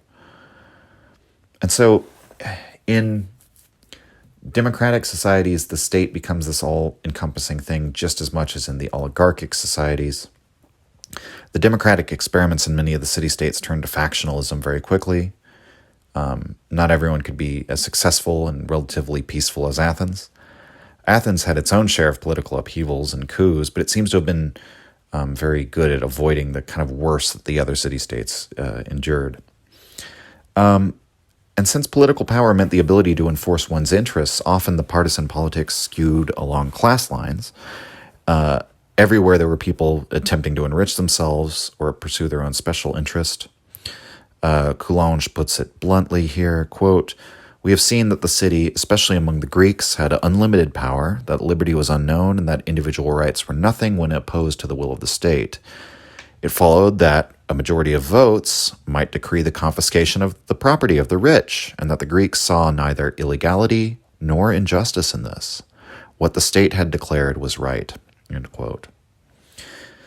And so, again, just to emphasize, I don't know if I did a good job of maybe putting it a little bit earlier when we were coming to the Revolution on Democracy, that it's over time, these changes in beliefs had basically left it so the state was the only thing. And so without these concepts that we've only developed in modernity sort of after the rise of Christianity, right? Without anachronistically drawing on these concepts such as, individual rights and freedoms, there is no reason in principle, like following the course that we've gone upon here, that the state can't do whatever it wants, right? And the only thing that had served as a check on the state doing whatever it wanted were rival sources of power or the confederated nature of power within the state. But as that begins to break down, the state sort of just becomes a weapon or a tool to get what you want. Once, especially once the old aristocracies begin to fall in this sort of struggle between the oligarchies and the democracies. And that really plays out on a grand scale in the Peloponnesian War, which we'll talk about later in the season. But so we see these numerous attempts by means of legislation to score victories in the class war or to reward friends and punish enemies with the apparatus of the state. Aristotle says that at Megara, when the populist party gained power, they began expropriating the wealth of the rich, and what began as a handful of enemies being stripped of property, soon ran into the dozens and then in the hundreds. In Samos, the popular party gained control. They executed 200 of their enemies, banished twice as many as that, and divided up all the lands and houses. At Miletus, this became an all-out war between the rich and the poor. The people drove the rich out of the city. According to Heraclides of Pontus, they then seized the children of the rich and trampled them with oxen. When the rich regained control of the city, they took the children of the poor and burned them alive. We might notice that having eliminated the sort of rigid hierarchy based on uncrossable religious boundaries and all those counterbalancing powers, the war between castes begins to shift to like a war between rich and poor, right? The categories that rich and poor represent are a little more fluid than that of like patrician and plebeian. But the aristocracy no longer has that sort of like that self-assuredness of a sacred religious boundary that sets them above the common people. That's been sort of worn away. And without any taboos or superstitions to stop them, it sort of becomes a zero-sum game of expropriation and violence and civil conflict. And so this results in the emergence of the tyrants, as we've mentioned. The autocratic rulers, they seize control on a wave of popular energy. Aristotle defines the tyrant as those who defended the lower classes and attacked the aristocracy. The aristocrats always opposed demagogues because of the fear that they would become tyrants, and we see that same paranoia hundreds of years later, as we discussed with Caesar. Over the course of the democratic struggles in the Greek city-states, multiple tyrants arise. The noble or aristocratic historians always portray these tyrants as cruel, and it seems likely that they were, from the evidence we have. They were willing to divide up lands and give them to the people, though, recognizing now that having a sheer force of numbers could make you the most powerful among all the people in the land. And so with those sacred religious boundaries removed, there's no internal logic to prevent this. And, because of that, the tyrants are able to establish themselves by basically, you might call it bribery, right? And meanwhile, because the civil conflict is so prolonged, the people are often willing to accept the social order under the tyrants in order to just have any order at all, right? Now, Rome avoided this sort of conflict of the orders for many years, but it seems that they just forestalled the inevitable, right? Or they didn't get their tyrants until the Caesars came, which was many hundreds of years after Greece. And this is for a variety of factors. For one, their patricians are more willing to compromise with the plebs. We could consider maybe the outsized power of the plebs to influence the politics of Rome. And also they had a well-organized aristocracy that nevertheless had a meritocratic sort of safety valve to allow for upward mobility. And so Rome didn't get overtaken by tyrants for some time. But in Greece, on the other hand, Theagenes ambushes the rich of the city of Megara. He slaughters them and all of their herds. Aristodemus, he abolishes the debts of the poor and takes away the lands of the rich men at Cumae. Those are just a few examples, but there's countless others. And there were always purges, expropriation of property, use of it for bribery, right? Tyrants were often assassinated or overthrown, is the other thing that the historians record. It almost always ends badly from the tyrants. There's almost none of them that live to a ripe old age and see their reign completed, right? Because the only thing propping up their governments was physical force and the fickle loyalty of the people. And paranoia was always running rampant. The tyrants were paranoid, and aristocracies are paranoid about tyrants, and so on and so forth. Now, the Athenian democracy, as we've mentioned, was far more successful. But during the Peloponnesian War, in which Athens fights against the oligarchic Sparta and their sort of alliance that's more ideological oligarchic, whereas Athens and the Delian League is more ideologically democratic, Athens loses that war. And then it has its period of 30 tyrants in which it's ruled as an oligarchy.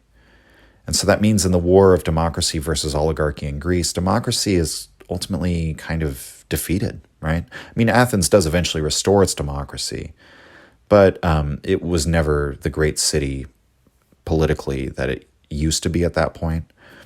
And, in most of the other places of ancient Greece, democracy gave way to the rule of tyrants.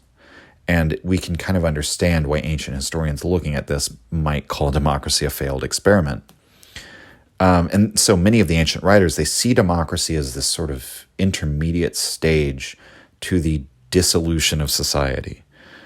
And so, when they look back,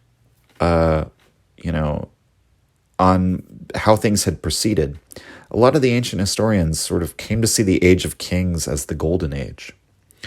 And oligarchy is like the first degeneration, right? And then democracy is like a further degeneration.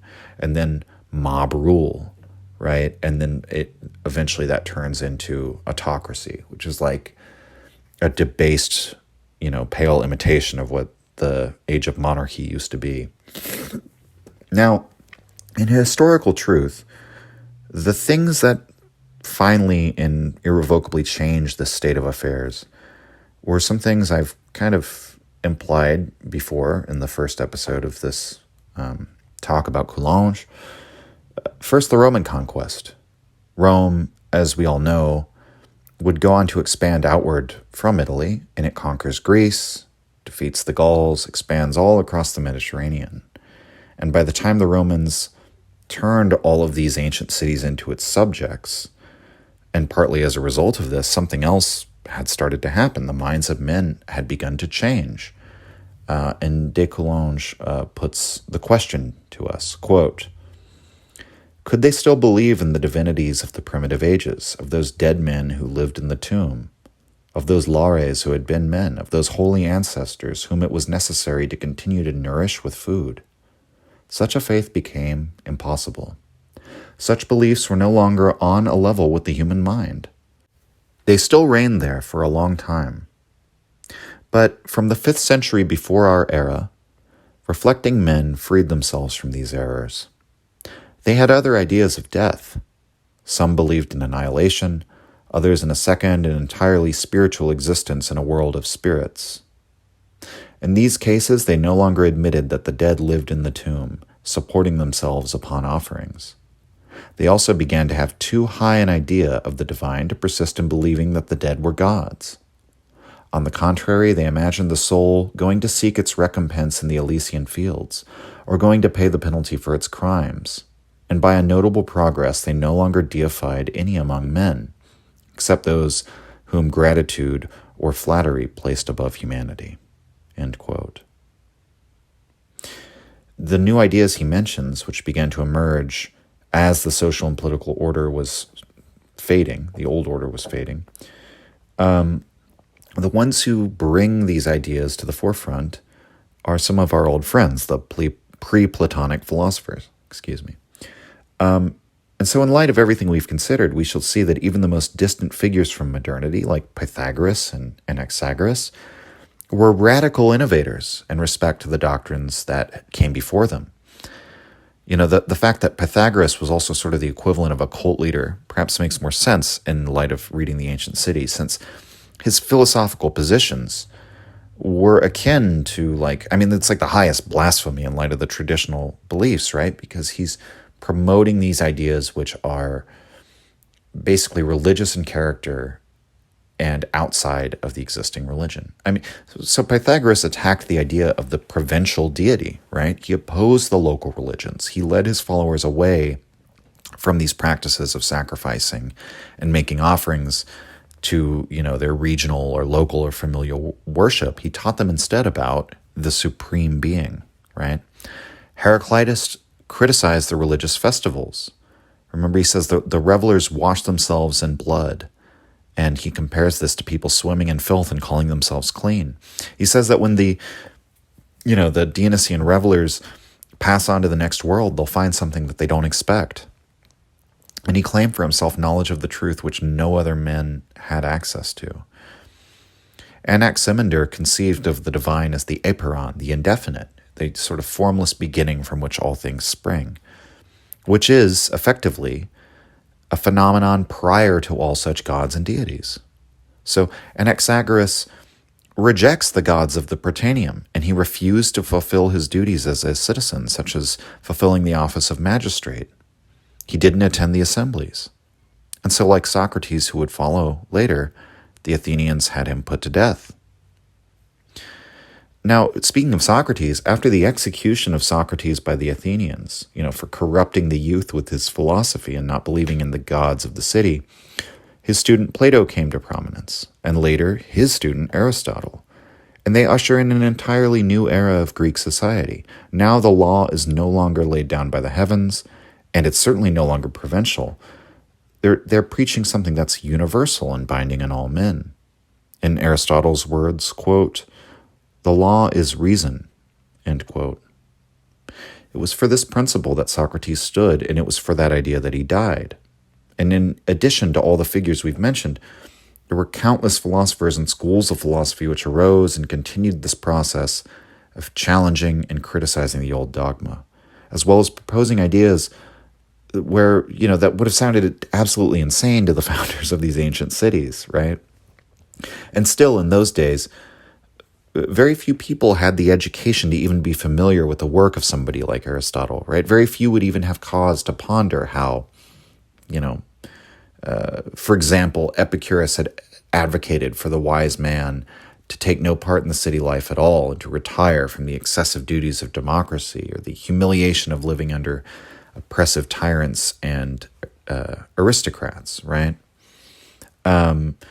Epicurus is the kind of figure that can only emerge after centuries of philosophy and this revolution in political thought where politics has been separated from religion and religious duties. We might consider work of the later Stoics, right? Directed men to focus their attention on their own personal virtue. You know, the Stoics didn't call for men to abandon government in the same way that Epicurus did. You know, Epicurus praises the obscure life of one's own sort of individual desires, dreams, and ideas, and individual friendships should be the center of your life, right? And you shouldn't bother yourself with these grand political ambitions. The Stoics don't really tell people, you know, I mean, Marcus Aurelius gives us one of the great Stoic texts, and he didn't abandon political ambitions. But Zeno, for example, right, here's a later Stoic who argues that human beings have worth not just as a citizen, but as individual human beings, right? People like Socrates and the Stoics and a whole host of others had argued that virtue was something higher and more important than civic duty or religious piety, and they'd elevated reason as the highest law, something above all men, something which seemed quite outside of the religious, right, and at times hostile to it. And we see the threat that Athens perceived in Socrates accordingly. So these new philosophical ideas alone were not enough to fully end the old religion, though. By the time Rome conquered the Mediterranean, the old political and social order was gone, and though some of the old ideas still lingered, and some of the vestiges still remained, now, as we've sort of mentioned, the empire was spread out across these vast and distant lands, and you had temples erected to Jupiter in cities on the other side of the ocean. And people began to entertain these ideas of gods that were not just provincial, right? More people than just the students of the philosophers.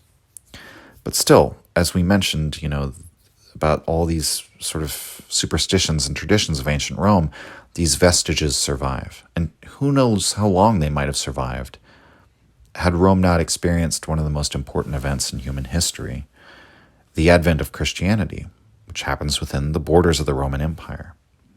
With the spread of the Christian religion, entirely new ideas of the afterlife arise. The social hierarchy upon which Rome is based, and upon which Greece was based in ages past, that's now perceived as unjust. The universal equality of men was proclaimed, and mercy and justice became virtues, and all men are said to be brothers. At least all men are brothers who accept the sacrifice of Christ, but, I'm quibbling. To the Christians, all people are baptized into one body, or they can be baptized into one body, whether they are descending from Jews or Gentiles. The days of religions for certain people, or for certain races or nations, was definitively over with Christianity.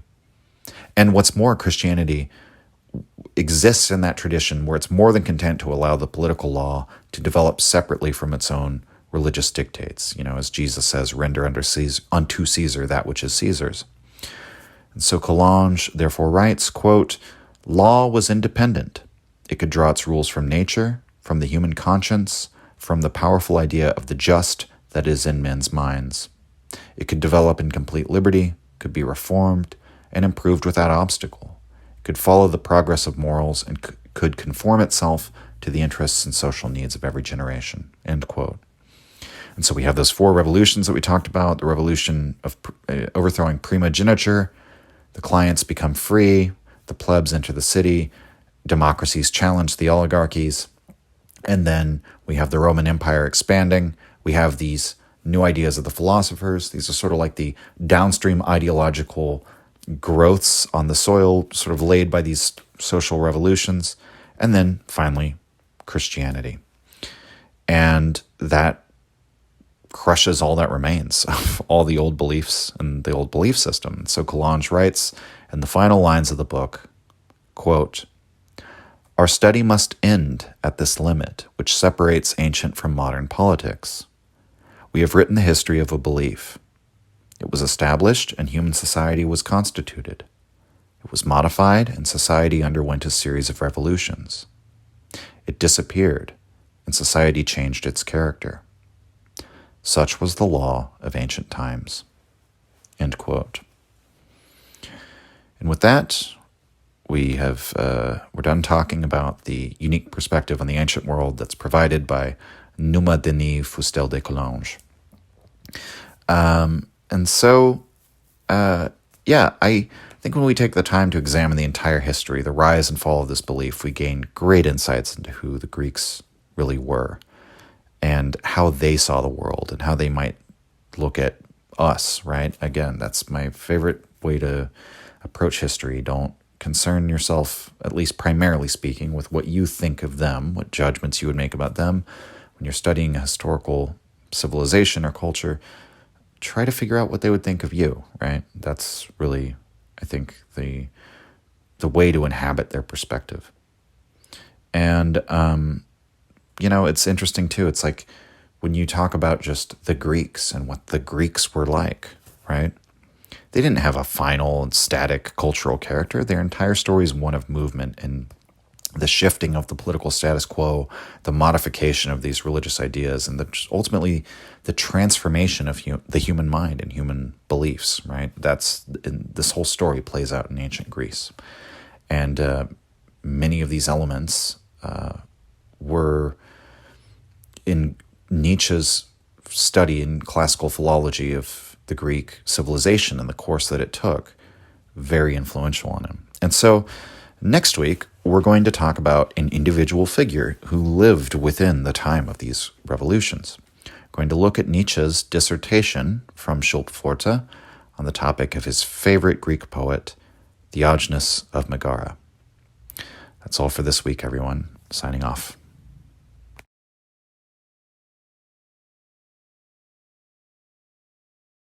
If you enjoyed the Nietzsche podcast or found it helpful, you can visit us and support the show at patreon.com/untimely-reflections. The link is in the description. Or just share the show with any of your friends that you think might enjoy it or on social media. Thank you for your support.